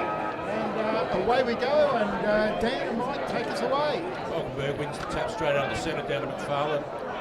Fechner with a great handball back to Matthew Westhoff at the halfback. He does a bit of fancy dancing, and he's slotted up Christian Howard, who runs through the centre of the oval, and he's hit up Josh Trembar coming darting out of full forward. Absolutely no Barossa Districts player has touched the ball yet this game. And that's exactly what Sam Colquhoun would have demanded from his team at half time. Trembar leading up the guts, that's where we want him to as a commentary team. Absolutely. Too much talk about him going into the pockets. This man can kick a ball from about 65, but he's doing it today from 48. For the Maria Street end. Hasn't quite got hold of it, and it's come back into the centre. Westhoff has snapped the goal from the pocket. Number 6. It's just not fair. If the opposition full forward doesn't get the job done from there, you'd think you've got a chance. Absolutely, that should have been killed. It should have been absolutely killed. Wasn't Biaggi front and centre there as he should have been as a forward pocket. Fleet of foot, and the big fella, Justin Westhoff, has skipped around, slotted through on his left foot from the dead pocket. Here's the question, though. Is he going to play the rest of the season, or only selective games? No, he's available for the next 2 weeks after this, we believe. I believe it's going to depend on his commitments with the Port Adelaide Magpies. So when they play, I'm not sure if it's 100 hard and fast, but there are some weeks when he won't be able to. because Stuart too's like an academy thing as well. And they're both involved in welfare for the clubs in junior development. So Last year he was in the COVID. Yes, I believe Stuart's the welfare officer at Port Adelaide, and Justin is the development coach. Moon out of half back there to Isaac Feltus. Christian Howard is racking up possessions off of the half forward. Had a quiet first quarter, but he's now settling in with his new teammates. This kick there, Earl has turned around and landed with the ball at his feet. We've got a young journalist who works for us whose father is Michael Voss, Taylor. She writes for us as well, and she couldn't get out last year because she was in the bubble just being the daughter. Rucks go at it again. Casbolt comes through with the third man, and a bit of slick movement there, but Watson with a handball. Good clearing handball. Left foot kick deep in forward. Fantastic kick there. Solid mark. It's like Lee Rizek about to line up with a real chance to get Barossa off to a positive start in the second half. That was young Isaac Werner delivering that after the good work from Watson, and Rizek had it delivered to him on a plate. I thought Werner had a really good first half for a third gamer. Rizek Didn't get the just journey. didn't quite the journey. That's twice today that he hasn't from what for a player of his stature should be gettable. Legs might be getting Watson's tired. been good. Big fella, Hadju's been competitive. Hadju's been, the second quarter was sensational from Hadju, I thought. That's a fantastic kick from Gers out to McFarlane on the far flank. We'll see in this third quarter whether they address that leading pattern, whether they're going to come through the centre of the ground. I think it's the next quarter when we'll see that, because Falkenberg through the hands this end and a isn't kick out the of the issue. full for Barossa to allow Tanunda to kick it back in. McFarlane delivers the ball into Earl. But why should it be that end as well? There's no breeze here. Why should it be that end? There's the leading patterns. A lot of players in this pocket, it's like Bermuda Triangle here at Tanunda. Very hard to kick from. I'm not sure if it's a depth perception thing. Matt Westhoff to Christian Howard. Gers with delivery up forward to Trembarth on the lead. He's just Spills dropped a it. mark. Bounced off his belly. I'd say chest. I'll let you say belly. I think it was a little bit lower than chest. He didn't quite lean into it. But that's where he should be leading, more or less, in that 50. Yes. Stay away from Well, gets down, gets dirty, gets the ball out. Where you lead demands where the midfield kick it to. Yeah. We know you can't always get the ball in the goal. We know that. That has to be the leading. But if your leading pattern demands it, then the team will adapt and they will find a way. Tackle pressure in the midfield from Tanunda's been awesome. Cahoon leading that. He must have had at least 10 to 12 tackles by now. Falkenberg with the tap there. And that's got to be a free kick there. Absolutely. McFarlane coming out the ball and Oops, someone mouthed off to the umpire. That might have been It's number Lee 32. Rizzik, the most experienced player in the side for Barossa District, has cost his team dearly. He's just had a little chat, I think, because he pointed straight to him. That might have almost been 50, it looks like. it'd be 28.9, I think, and McFarlane is a handy kick for goal. Except for today where he's kicked the ball. He clearly said something to the umpire the way he pointed to him. It might have been fairly personal, I think.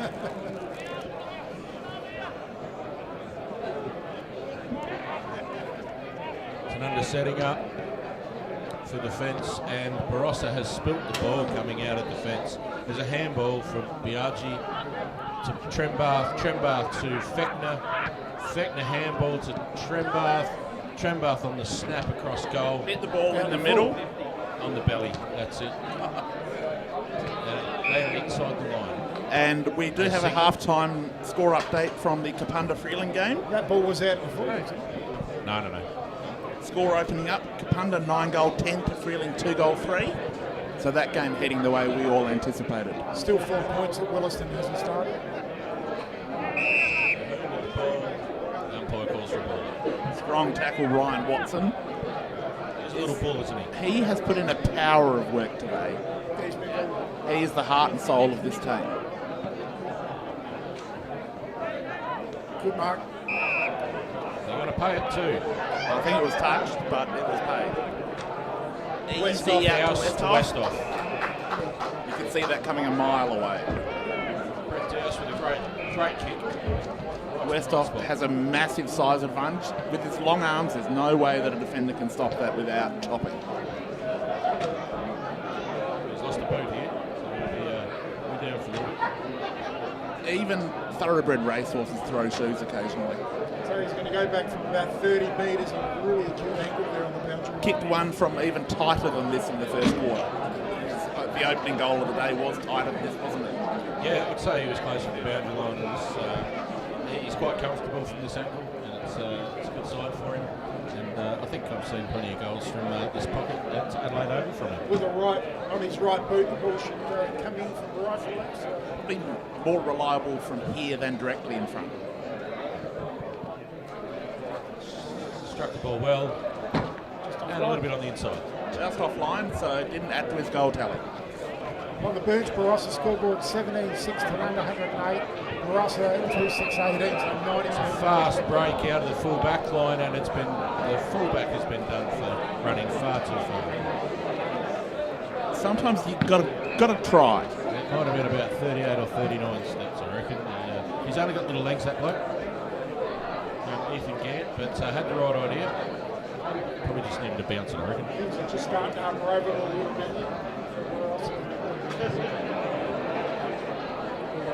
Good to see the young umpires have got the excellent control of this game. It's just been free-flowing, no issues. Discipline-wise, it's been fantastic. Yeah, and before, whatever, we don't know what music said, but it just went bang, 25, there was no argument. Often in a blowout, you can see tension start to fray.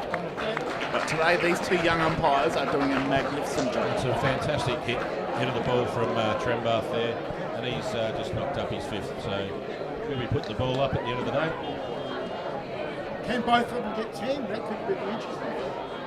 One's got 6, one's got 5. It's very, very possible. I tipped Trembath to kick 15 to 20. So That's not going to happen. no, but I think between them, they will at least get that.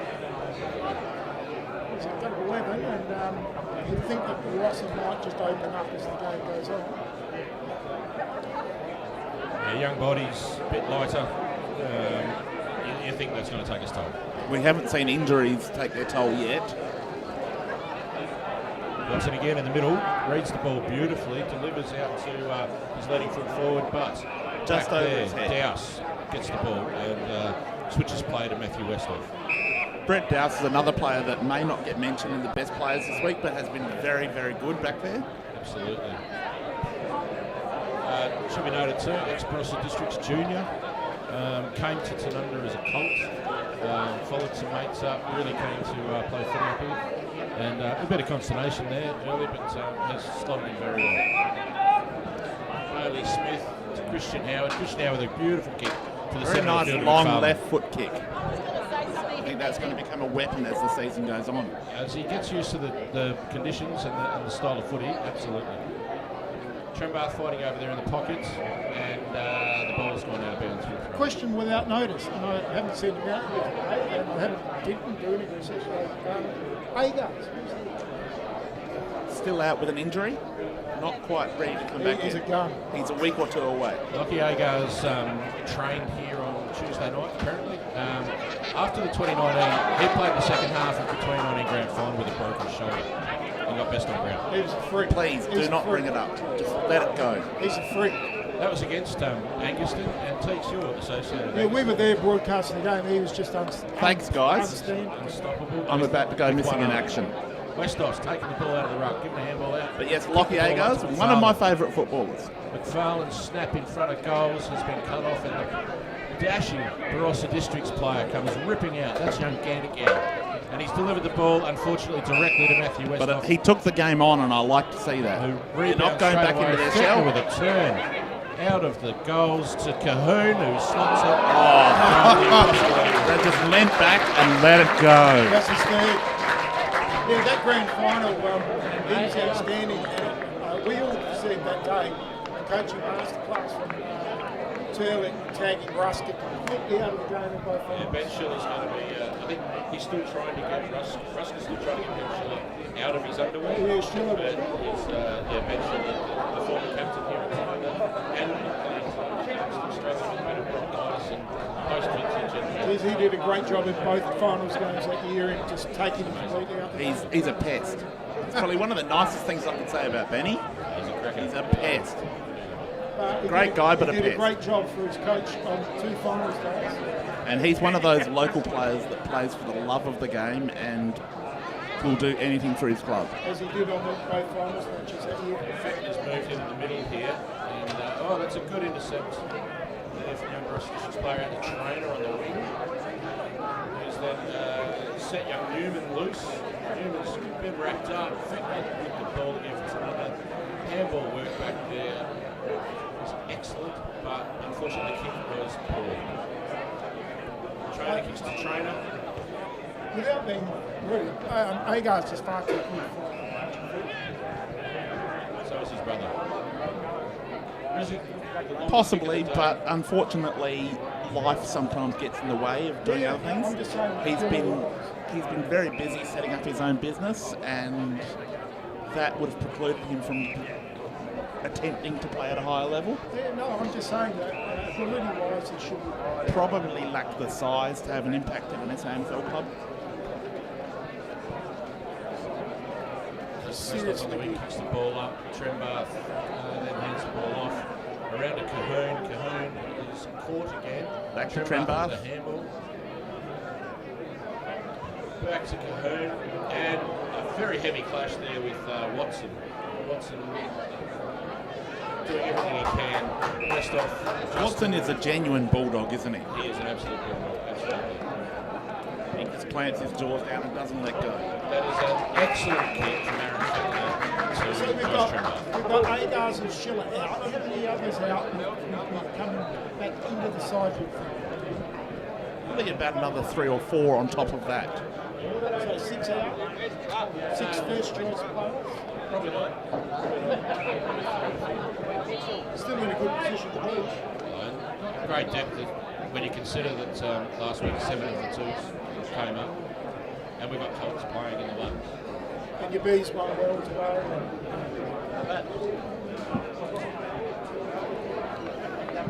And another goal for the Pies. Just shelling Bees now. Trembath, another goal. Another one. 6 each. first to 10.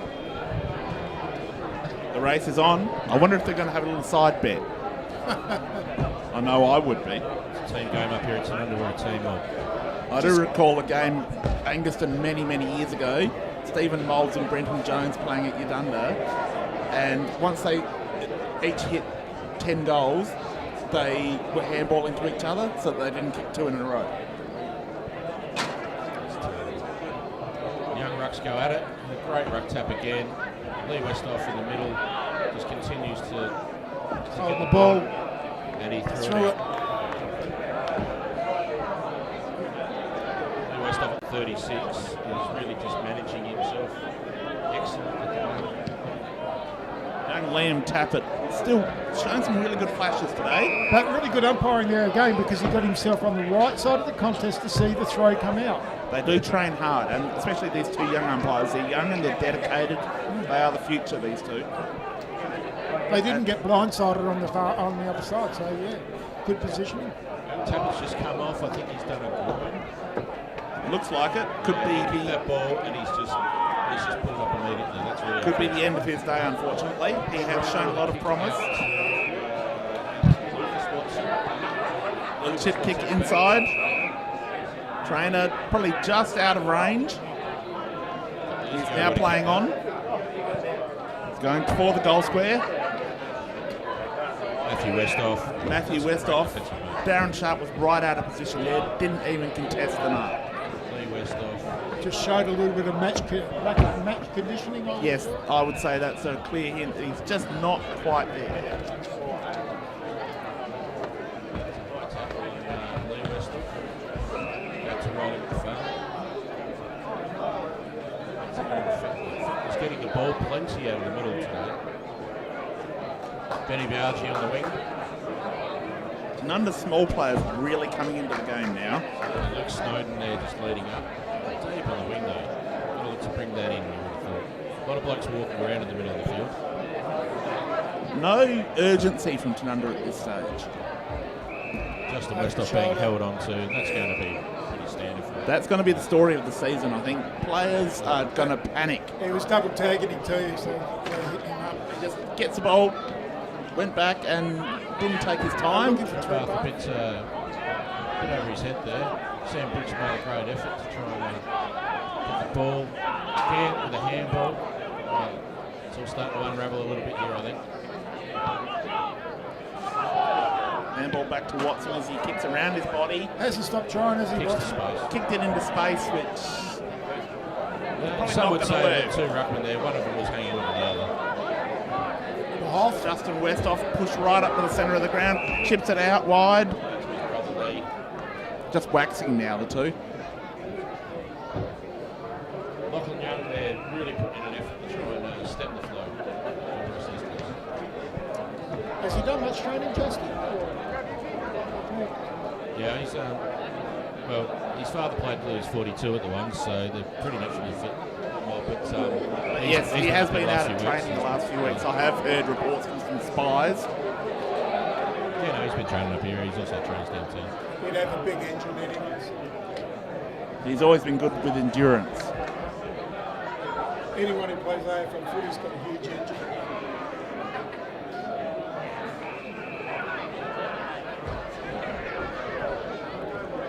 Short kicking out of defence now. Rizik with the ball, breaks the lines, takes a bounce. Taking the game on and gone deep over the head of his player. Should be a free kick there. Probably one of the rare mistakes the umpires have made today. Tanunda now able to clear it as a result of that. We've got a ball on that eastern wing. Chipping it out that side. See it. And leader Justin Westhoff. Just chipping the ball around. They're taking their time now. Best kick there too. Not the best kick from Justin. He'd like that one back. Trimboth had to pick that up off his toes. That was below the belly even that time. Probably would have been able to see it there, but I dare you to tell him that. Watson backs out of the pack beautifully. Long kick down the wing to a contest. Stacks in the middle. And there'll be a ball. another ruck stoppage for Falkenberg, who's really been good today for a young player. I'd say he's had the touch over his. And that was a beautiful tap. Second effort. Ryan Watson. Cannot say enough good things about his game Bulldog today. Watson now, do we? He's the best player by a mile. He is far and above. He would be in the top 5 players on the ground, I would say. Excellent tackling from the Barossa midfield. Ball up after ball up. They'll take this. This is okay for them. Because the more time they chew up here, the less time Tanunda are going to spend kicking goals. Great third man up punch there. Just a bullet coming through for Tanunda. Lee Westhoff to Justin Westhoff. Justin leading wide to that pocket again. He's very comfortable out there. I think that's going to become the buffet pocket for Justin Westhoff this season. It's going to be an all-you-can-eat for the big man. Some would say he probably spent his youth there, kicking goals from everywhere around there. I would say so. Trying to do better than the other two. He'd want to do better than that. That was a shocker. He barely come off of his bootlaces. Might have been a bit of shin bone in that. Barossa clearing wide now. Traded deep in the half-back line. Need to make a good decision from here. Tanunda with the press, they're not giving them any space to work with. You can see Tanunda outnumbering Barossa at the contest at the moment, and Barossa don't have the size to play that kind of game. I know Westhoff has played in a Super Bowl champion, but he's hit and misses from those far side. When it's a game that leading patterns to that public. Perhaps he doesn't have any touch at the moment, and sometimes that is an issue, even for an AFL player. It's his first game for the season. Wouldn't have played in their one internal trial. Playing is a little different than training. And we see over the years, even SANFL players, when they come out to this competition, they find it hard to adapt. Because it's a different style of footy, it's very physical. Yeah, no, I'm just saying the general leading patterns of Tanunda have been to the boundary. Missing set shots from areas you would have thought he'd be comfortable. Does seem a bit odd. But then again, get him the ball, keep getting him the ball, it'll work well. But Fowler just breaks another tackle. Howard busting the lines here. Good use of the word. Great kick out there to Tremba. Fantastic. Tremba demanding the ball in the corridor. Too far out to score, so he's going to have to find the target. Little fella back in the goal square. Hamish Martin could be the man here. That's where the leading. That's what the crowd wants. The leading patterns in there, hit that corridor.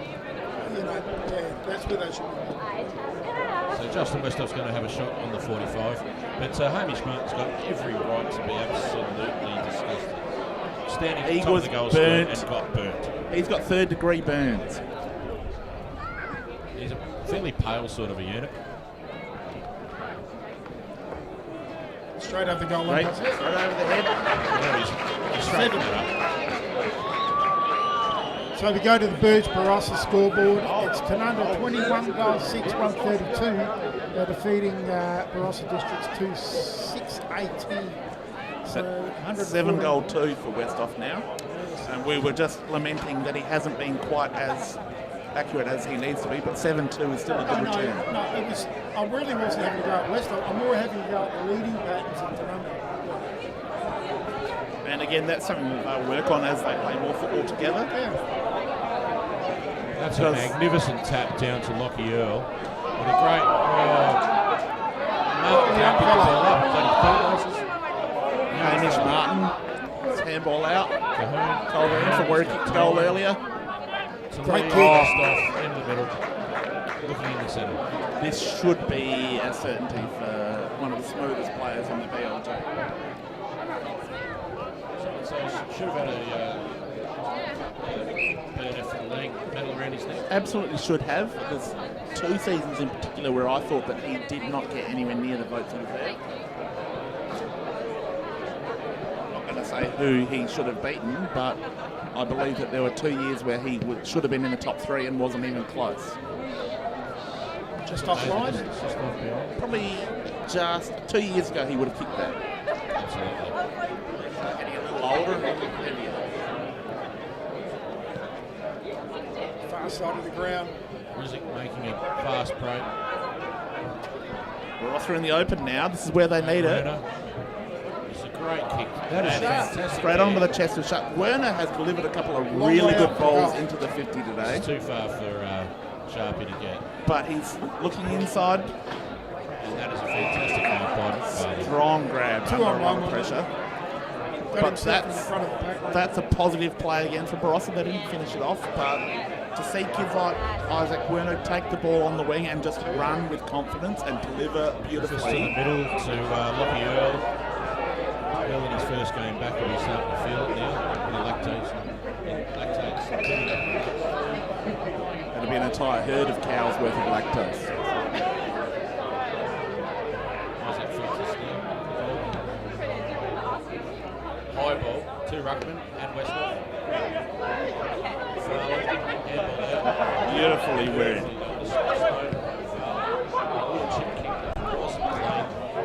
Just a couple of mistakes creeping into the contest now. Players getting tired.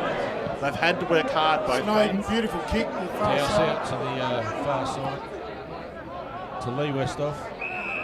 Outside 50, he's going to have to hit his target here. Sam Brooks back deep in the pocket.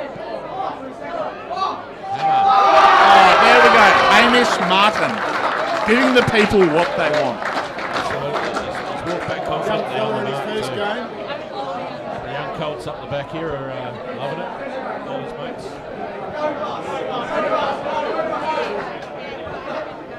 Hamish Martin setting up. He's going to kick a snag. Oh! It's a floating mongrel punt, but it's been touched. Hamish on the Martin line. has let the crowd down big time. Took a mark and got the crowd out of their seats, but that kick put them straight back in them. Be disappointed, the young fella, I think. There's a lot of disappointed young fellas in the grandstand here too. Would have given you a bit of confidence, a young fella? Bailey Smith, strong. Joel Griffiths, uncertain where he's going with it. Ball's been cut off by the little bloke there from Barossa Districts. He's given a little toe. Oh, there's three out here for Barossa Districts. Leave himself for that. Oh, They've they've managed messed to it up. bugger it up completely. There was 3 on 1 back there. And they Pilgrim messed with it a up. clearing kick. That was a tired kick from a tired player and a real missed opportunity for the Bulldogs, who could have had 2 goals this quarter, but through That was a real finishing opportunity with errors, 3 on 1. they've cost themselves dearly. Lockie Earl with some uncertainty, and we call it three-quarter time. Well, it's 3/4 time here at Tanunda Oval. We go to the Burge Barossa scoreboard, and it's Tanunda, 21 goals, 8, 134 leading Barossa Districts, 2 goals, 6 AD. Just comments, please, Dan and Mike. Definitely a quarter that Tanunda needed and what they would have wanted. They've really opened this game up. They've blown it apart. Barossa desperately hanging in by their claws, but now they're at 2 goals, 6. 4 of those 6 points should be goals.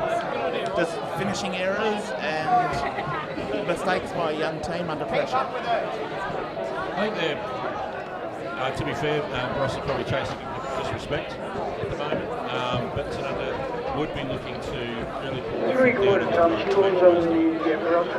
Yes, Tanunda need to send a statement to the rest of the competition and completely put Barossa in the bag. Yeah, you'd like to think that if this isn't a 10-goal quarter, they'd be disappointed. You would think that if you're playing in the forward half for Tanunda, you're going to be thinking, right, this is my time. Even a couple of their halfbacks will be thinking, if I get a chance, I can just wander through the middle. Here it comes. It's one of those things, isn't it? We've all been on one side of a belting or the other, but keeping to the program, keeping to the structures is key, and so it doesn't end up too many people chasing kicks. is going to be critical. But you're right. This is a great hit out for blokes like Justin Westhoff and Lockie Earl who are back in the squad. And for those blokes trying to get in, there's going to be a bit of a message there to say this is the standard you need to be at. But this is also going to tell Sam Colquhoun a lot about what he's got as backups.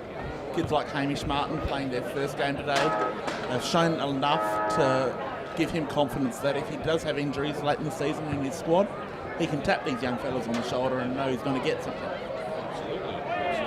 It's likewise with Tate Manning, who has been through the Centrals program and also played some senior footy. These are lads that show the When do you think that Barossa will be in a position to make a statement? Like last week they were 7 out, playing South Gawler. Today, all but 3 or 4, but not playing, a top side. So when do you think they'll be able to make a statement? I think this quarter it should become a possession. No, when? I think, taking your point, Next couple of weeks? when they come up against a team like Freeling, one of those clubs that are on the rebound as well, are rebuilding, that'll be an opportunity. The problem is, though, how many of those young blokes are going to be tired bodies by the time they come up against a similarly living team, and that's going to be management. That's where Wilson's going to have to really concentrate on making sure that he's managing those kids as they come through. And who do you see as Tanunda's big clubs that they have to beat this year? We're going to have to go against Teachmont, without a doubt. I think Angaston are in the definitely a benchmark. contender, Yep. but South Gawler have already proven that they can challenge Tanunda, and traditionally Tanunda have always struggled against the Lions. Even when Tanunda have been powerful and South have been mid-table, there's been results that go the Lions' way. It's one of their bogey sides. I saw Newry early in the year and they weren't that good. The unknown quantity is going to be how Newry come together. We haven't seen Gawler Central yet this race, so there's Williston. mixed messages and Williston. So I don't think anybody's going to be taken lightly. To play in this league, you have to be a quality. The only thing we can say is that Freeling and Barossa districts won't play finals. No, they won't. So And other than that, we really don't know a lot yet. No one's made that statement, have they? the biggest problem for Barossa is often when teams are down low, they've still got some experienced players in their team. Barossa don't have that. So that's where a bottom of the table team can pop up and grab a win in the second half of the Freeling season. has still got Coachell and those sorts of guys out there. So. Koshel copped a hamstring injury last week. Scott Dutchke broke his arm. Oh, dear. So that's 2 of their few quality players gone. Barossa District's had Lawrence Kemp playing in the twos, Just his skill, his sport, his experience might have been handy here off halfback, He's But not going to be he's carrying a kilo or 2 to be nice. But his best footy's behind him, and B grade footy is probably where he should be enjoying his days. As Lee Ruzic just clears the ball out of the middle. Beautiful mark there by Douse, charging forward from the halfback line for Tanunda. And Well read. We've got a real tight one at Williston Oval. Williston 10-8, South Gawler 9-8. So at 3/4 time, 6 points after 4 points at half time. And that game is going to tell us a lot about those two sides. Well, it already has. I think both of them are going to be around the mark by the looks. Well, I saw South Gawler the other week. They were okay. South Gawler I believe in, but I'm not so sure about Williston at this stage. It's the Campbell work there by the Barossa District's half-back line to clear it, but been stymied between the arcs. Oh, Ryan Watson coming in late there. There's a bit on there, and young Trent Gers with Watson. Does not surprise me one little bit, those two. No love lost there. Williston beat Gawler Central first game by 30. I think Williston may come back to the pack a little bit with some key outs and changes in the way that they'll play.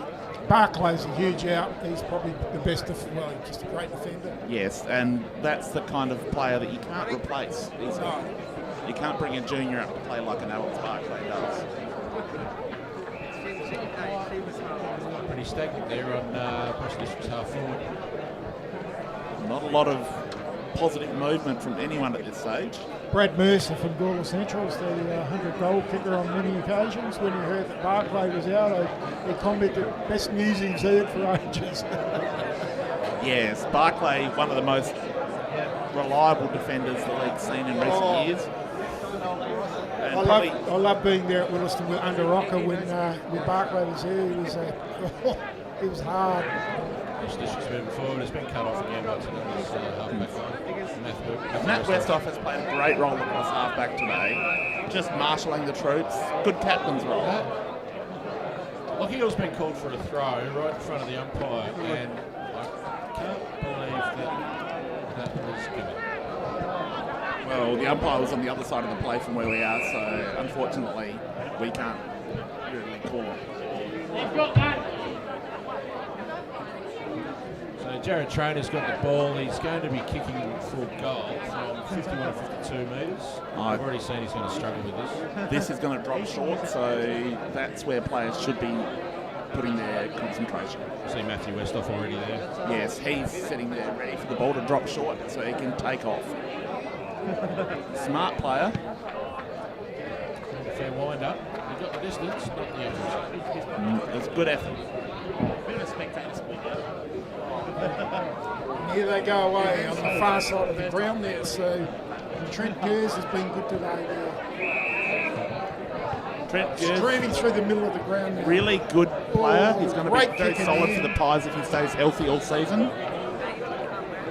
Tanunda streaming forward once again. Good chip in. Christian Howard, the new recruit, ex-Western Bulldogs listed player. Was it? Yes, hasn't played for a year or so they picked him up as a 0-pointer. Good left foot kick. Very well done. Lot of it. Is he like? Christian Howard's recently moved positions. Did play footy. He was a first-round draft pick a few years ago and he played with Western Bulldogs. Ex-Glenelg again. He's come up as part of the group of lads that want to come up here and play with these boys, and are mates with the Tanunda boys downtown. So I think that's his first goal for the club actually.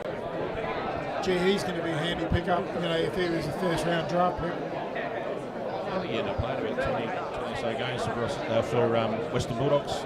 Played AFL footy. Yeah, he played AFL footy. Another story of injury issues halting his career at the top level. Wouldn't be that old either. No. About 28, 29. Played under McCartney there. Really strong tackle out there on the outer wing. Guys with his experience come the latter half of the year in finals, it's invaluable. Absolutely. He's got some very good size too across halfback.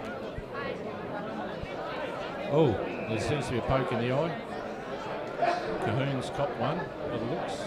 It's accidental contact. He's going to get better. Westhoff's going to get better. You're going to get Agar's back, Schiller back. It's starting to look a bit ominous. They are going to be very, very imposing. Good ball use out of the wing there. No, they're just playing it smart at the moment. Need to come into the corridor as we've been highlighting all day. Ball's been killed over the line by Caswell.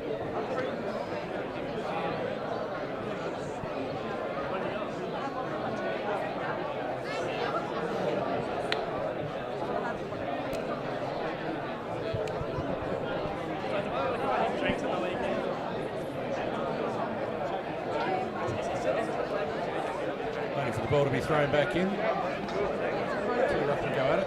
Oh, it's Justin Westhoff, as he would.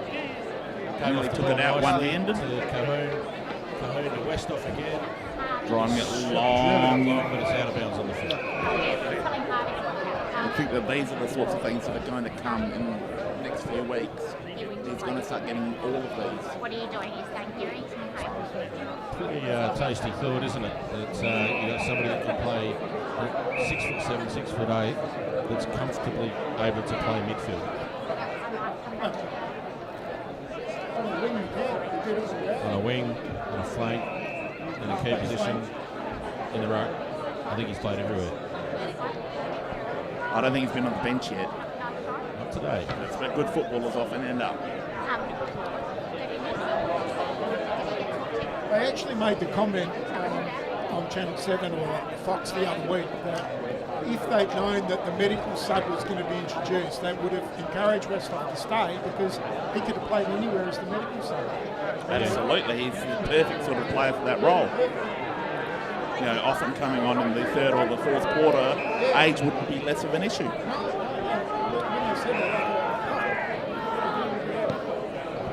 I actually think that Would it be a Joel possibility Griffiths mid-season is draft? gonna bounce and kick a goal off the half-back field. Yes, that's what we were talking about three-quarter time, is that some of those half-backs will start looking their legs. Luke, do you think there is a possibility that Power may re-draft Westhoff? There is a mid-season draft. I can tell you, chaps, that he's out of it. He's switched off from it. Family, not really concentrated on family. He's busy in business. He does a lot of philanthropic work. He's got a fantastic thing going with his good dear schoolmate here, Scott Rogas, with what they do for the community, and that's where he wants to really concentrate his activities. Yes, it's great to see. Teeks, who scored that last goal? That was Joel Griffiths. Long ball into the half forward, the full forward line. Completely over the pack then. Tanunda almost appear to be doing what they want out of the centre at the moment. Game's in a bit of a lull, isn't it? Westhoff has successfully missed the ball from nowhere. Yeah, so he's going to look back at this and brew a couple of things that he's done today that he hasn't done for years. Gave up a very easy goal then, I think, running into an open goal. They're only 21 goal, one up. I think he'll be okay. Watson continues to evade players and continuing to push his team forward. It's really good work there off half-back. Good pick up. Music with a long handball out to the flank. Where do you go A from little bit of here? hesitation, just put up and under. Both trainer boys Really playing didn't well help held. his teammate there at all. Douse cleans up. Beautiful ball to the centre there to There's the switch on the far side. McFarlane has an absolute paddock. It's only him and the ruckman out there. McFarlane's had a ton of the ball. He's brought his own. Handball back from Biaggi.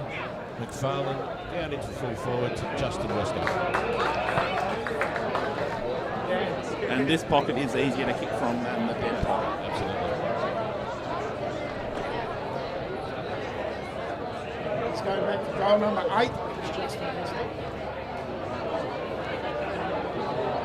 He's given the ball off with a poor kick to Sam Cahoon, who steps around his body. And has the sausage roll. Just too good. Goal to Calhoun. Yes. A mistake there. The pass was the right idea to pass, but it wasn't a good kick. But Calhoun is so good that he made it work. Yeah. There's some class there on the goal kickers too, you know, but Westhoff was 7, Trembach was 6 and Calhoun was 4. So, good It's class. just power-packed. Power-packed pies. Also got a state junior up there in Luke Snow, the local lad. He's come back over the last few years. He's been playing very good football the last few weeks. And Falkenberg just starting to control the ruck at will now.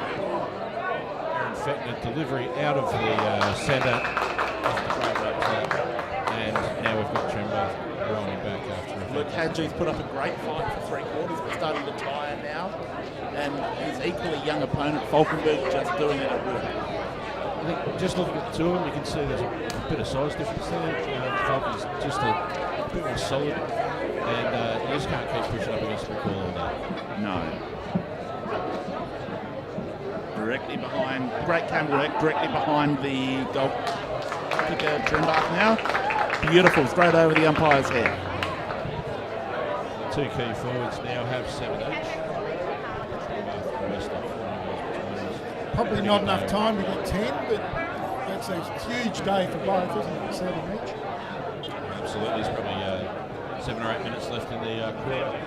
Never know, the floodgates might open, but we'll just keep an eye on it. Let's not also forget that after this game at 7 p.m. is the Central District's ladies versus the Sturton ladies in the SANFL Women's League game under lights here at Tanunda. Yeah, it's going to be a really important game. The Central District's needing to win this game to stay in the hunt for a finals berth in the SANFL Women's competition, which is a really good stand. It's a genuine feeder comp to the WAFL. Oh yeah, absolutely. The AFLW comp really is taking notice of SANFL Women's comp, and we are certainly looking forward to the spectacle this evening.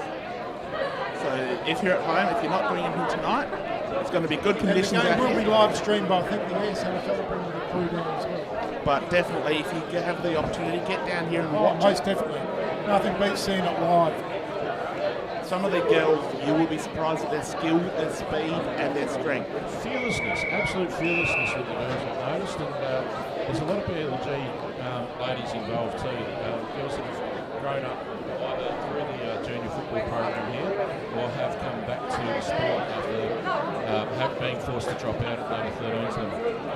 Yes, and a very strong local competition. A lot of girls from the BLG down in the Central District squad. Dan, I'd actually like to see you out there as a tackle bag for the girls pre-game. Pretty soft one, I'd say, these days. That's a fantastic kick by Rizzick to Sharp. Wonderful defence by Josh Pilgrim. Great pick up there from the Barossa Districts player. Well, we're heavily invested in women's footy in the city. We do the SA Women's Football Magazine, it's the only one. And we also do a lot of panel shows with them. And I can say that every year now, there's more and more girls wanting to be involved everywhere now. Yeah. Well, it's opened the floodgates, and it's fantastic to see. And we do our Monday night panel show with all the girls. 14 girls now want to go onto the show every week. I mean, you can't get them on there. You know, it's just fantastic. That's brilliant. We're starting to see some sloppy stuff here from Tanunda, overrunning. Getting a little undisciplined now, just trying a few things that they shouldn't be doing. Cahoon from the same pocket again. Cahoon just saying enough of this business, I'm just going to finish it.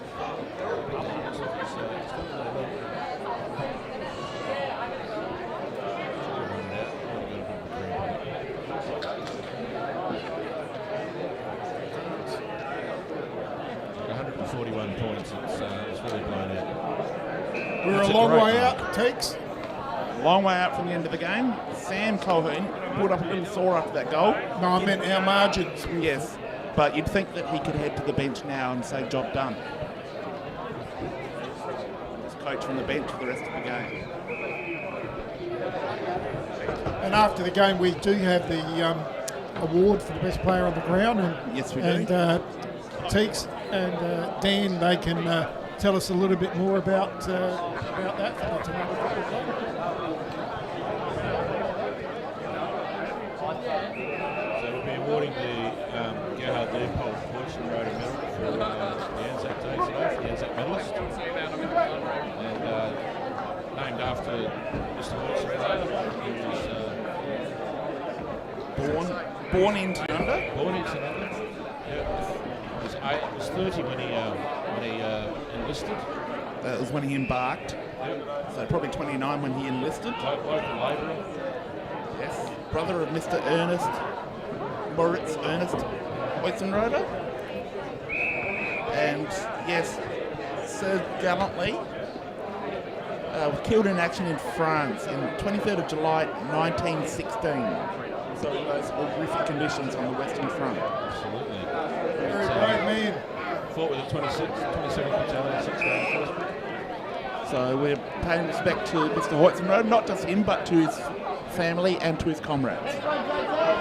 Every person who's ever fought for Australia, man and Absolutely. in all wars. Unfortunately, Mr. Wilson also he didn't have the fortunate ability to ready medals with the Grey so part of that amazing legacy of The unknown soldier.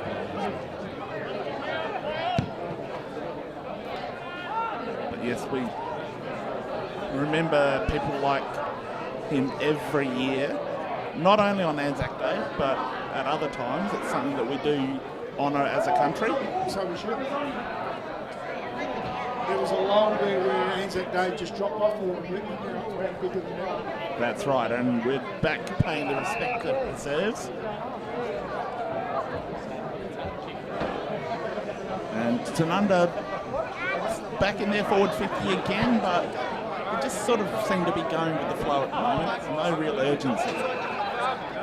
Whereas I think the Tanunda teams of a few years ago would really be trying to kill Barossa off. You've been pretty ruthless by now.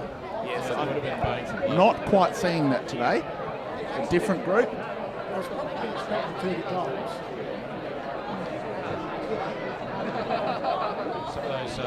Some of those scores from the 08 to 11 period would have seen 30 plus goals kicked by now. Correct. And they would have been disappointed not to get more. They're a brutal side, that four-pack side.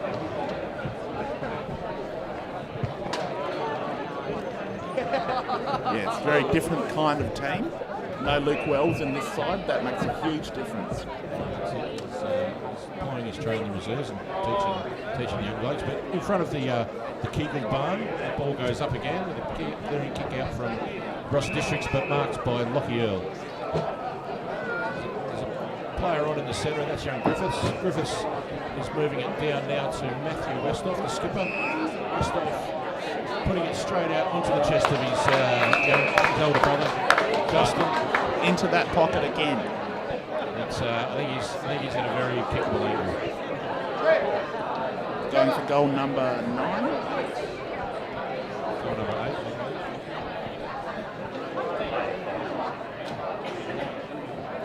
What's up front? We've got 7. Don't think there's too much talk about how many goals they've kicked so far. Pass it to the near side.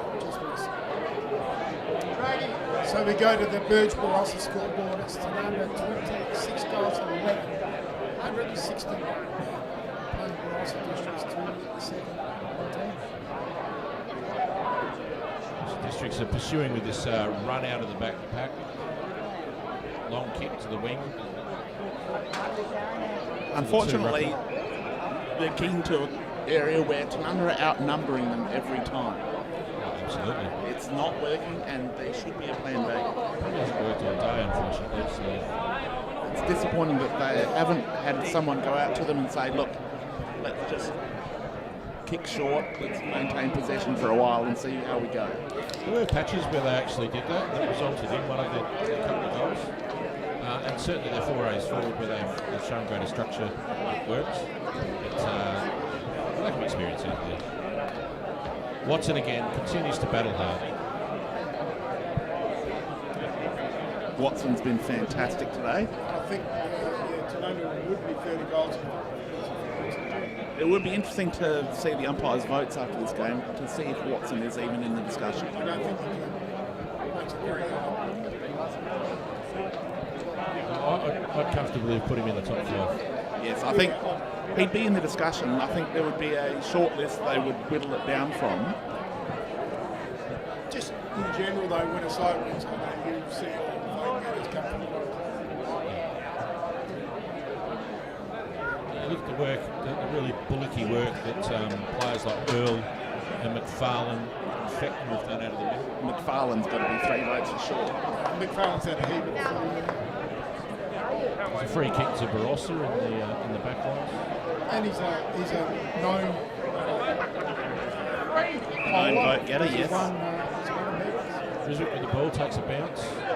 Trying to outrun. It's probably run about 18 to 19 metres. Hayden Train has been cleaned up by Really done no favours by his teammate there, Benson putting the and ball Heinze. out in front on the Sam ground. Brooks has taken the ball. The ball. Absolutely delivered to Isaac Feltis to Justin Westhoff to Matthew Westhoff, who's cruising across the ground to Lee Westhoff. Through Switch right across. They are waxing now. Josh Trembath, who appears to have just pulled up with a cramp. I'm that wondering started if, back here with Brooks with a great little correct. Was there any chance they could get Danny out there to get a kick? I think in that play it was easy enough he could have. Is that young Martin chipped it to? I believe it is young Hamish Martin who's taking the ball from Josh Trembath. Josh Trembath is limping off with what appears to be a pretty nasty cramp. Chipped it over to the young fella, which was good. And he's got it. That's his first goal. Hamish Martin, his first goal in A-grade football. That's what we're here for. And watch him get around him. Every single Tanunda player has gone to Hamish Martin. That's my highlight of the game. And well done to Sam Brooks back here. Now that was just a fantastic bit of play. Absolutely, that's desperation football when there's no right for it at this stage of the game. It's absolutely fantastic. And while we're congratulating Sam's, I'd like to praise our camera work today. Sam, been fantastic on the tripod. Great work. Great job. And we've got a score in from Williston late in the final quarter. They're up by 14 points. So Donnie Brooks up. Up by 14 points late in the final term. Back again. Great mark back there by young Casbolt. Casbolt, a real strong performer. They've led from the start today, Williston. I think that has to be very pleased. Interested in Williston.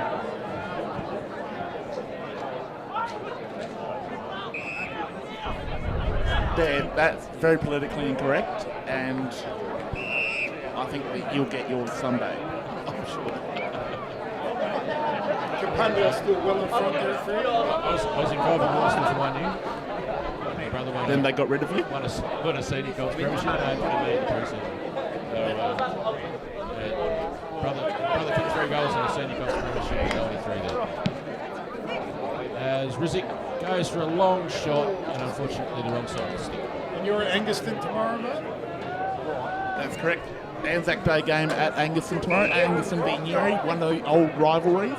Two sides that don't really like each other. They hate each other. I didn't want to say that. It's not just the A grade, it's in every single group.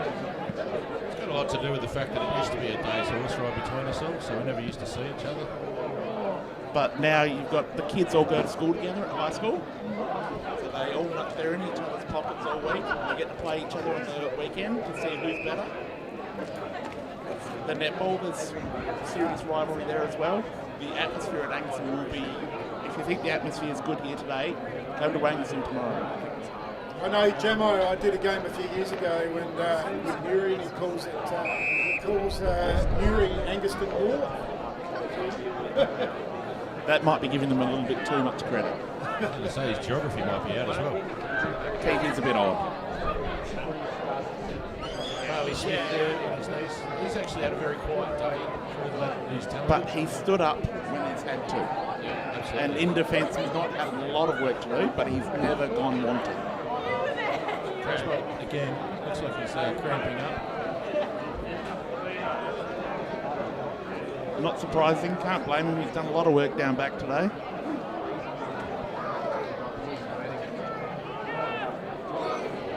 Need to get a player on. The skipper, Matt Westhoff's been outstanding across that marshal across half-back. Just getting touches at will. Who's your tip for the medal winner? Dan, your tip for the medal? Sort of throwing a blanket over a couple. I think out of the midfield, Earl, Fechner, and McFarlane would be high up in regard to that. Teeks? I would say McFarlane across 4 quarters has been great. Well, he was my pick. Fechner didn't really do much in the first quarter. I think the last 3 quarters he's probably nearly matched McFarlane. Who's that? Fechner. Yeah. But I think that McFarlane across 4 quarters has been untouchable. Yeah, 3 from 3, I think. Westhoff Justin has a slot for over 50 metres out. It's a freak goal. That's a weapon that Tanunda haven't had before. He's a player who can just slot a goal from outside 50 at will. And that's something that no other team really has. So the Hoff with 8? Off with 8. It's not a bad return to form, is it? Return to footy. Just be nice to have that much ability. 8 goal 3 and 1 out on the full. And one that didn't make it. So Tanunda 27-11, 173 on the Barossa scoreboard. playing Barossa Districts 2820. It's a 153-point margin. It's starting to add up now. Percentage is going to be important this year because if you don't take advantage against Freeling and Barossa, your percentage is going to be way behind the other teams looking to play finals. There's Watson again.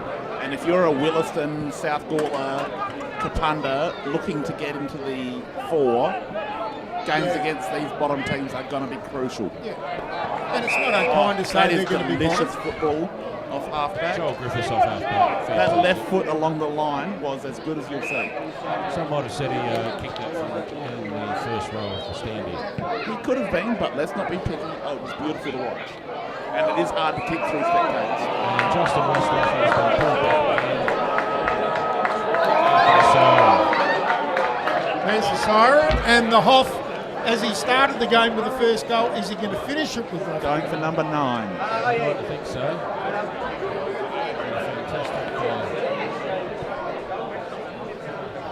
Fantastic. I was not going to mention that, Dan. Will he get the first and the last of the game? Certainly has. He's drilled that perfectly, despite the doubters. Wonderful game of football here at Tanunda Oval on the Anzac ground. In the right spirit too. It was a beautiful game to watch. No niggle. It was fantastic day's football. Barossa didn't get the result they wanted, Luke, but what a day for football in the BLG.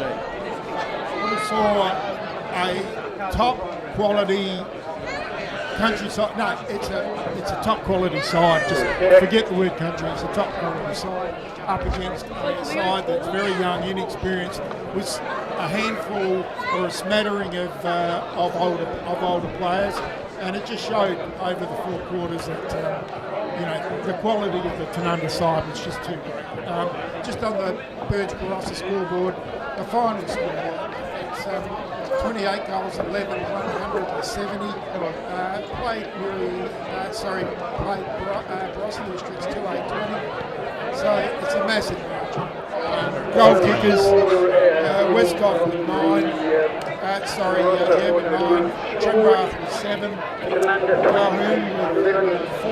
Piaggi with 2. And then singles to Feltus, Griffiths, Christian Howard, Wexford, Riley McFarlane, and of course Hamish Martin with his first goal. The new cult hero. I'll see you later. New cult hero. New cult hero, Hamish Martin, calling it now. Districts, Declan Kennedy took the first, and Darren Sharp in his return to the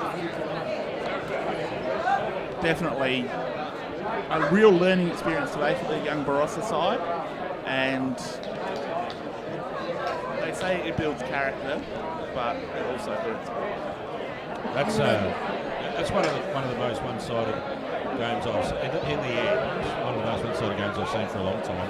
But credit to Barossa Districts, they didn't give up. They weren't a walkover, but at the same stage, They didn't become a rabble.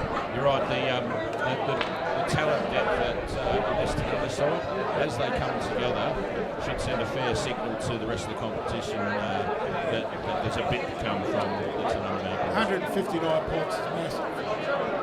I can't recall seeing many losses like that in this league. Dan, you would know everyone out here, you and Mike, so take us through the awards. Thank you for coming along to the Anzac Round game today. Tanunda President Kim Westhoff. Kim Underwood, sorry. Westhoff on the ground. I would like to take this opportunity to invite the proposing President of the Tanunda RSL to present the Gerhard Leopold Poison Roller Medal to the player Judge Edward Hill. Presidents of the Tanunda RSL. I'd like to thank you very much for the honour received today. You're about to present the Poison Roller Medal.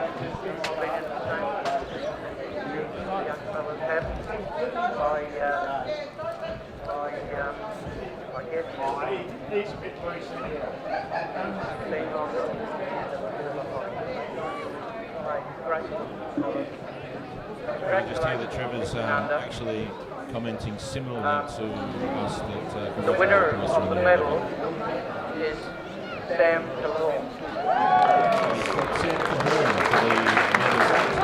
I can't argue with it, but it's probably not the way we were thinking. We were 3 from 3, so yeah.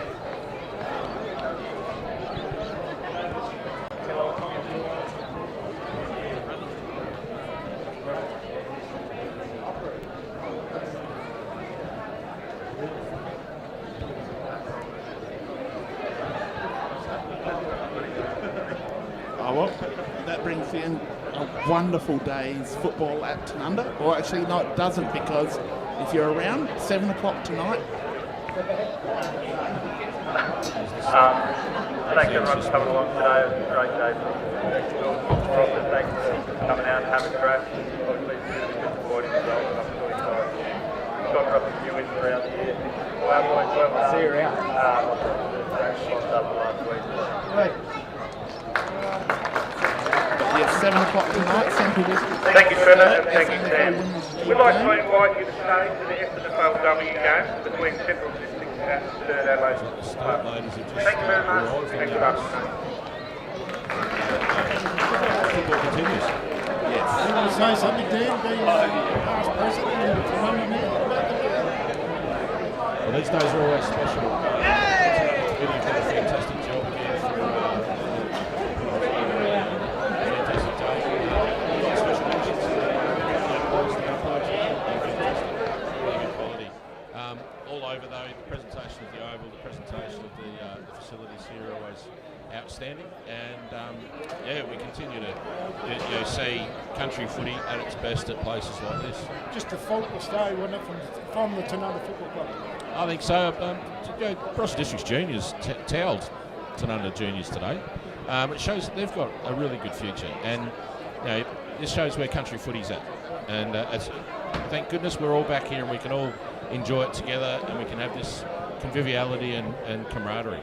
And when we say that, we're here celebrating the Anzac round, and we're here because of those people who fought for us, that we can actually enjoy our lives today for what they gave up over all the wars. Totally agree. Lest we forget. Yes, most definitely. Thank you very much, Dan, for joining us, giving us the inside word, and Mike, two guys who knows Barossa football backwards, so thank you very much. Dan Eggleton, my second favourite ex-president, Dan Trump, as we like to call him. Like I said, I don't have a comb over. Yet. Thank you very much for having us, and always enjoy it. Thank you very much. Thanks, Teeks. Thank you.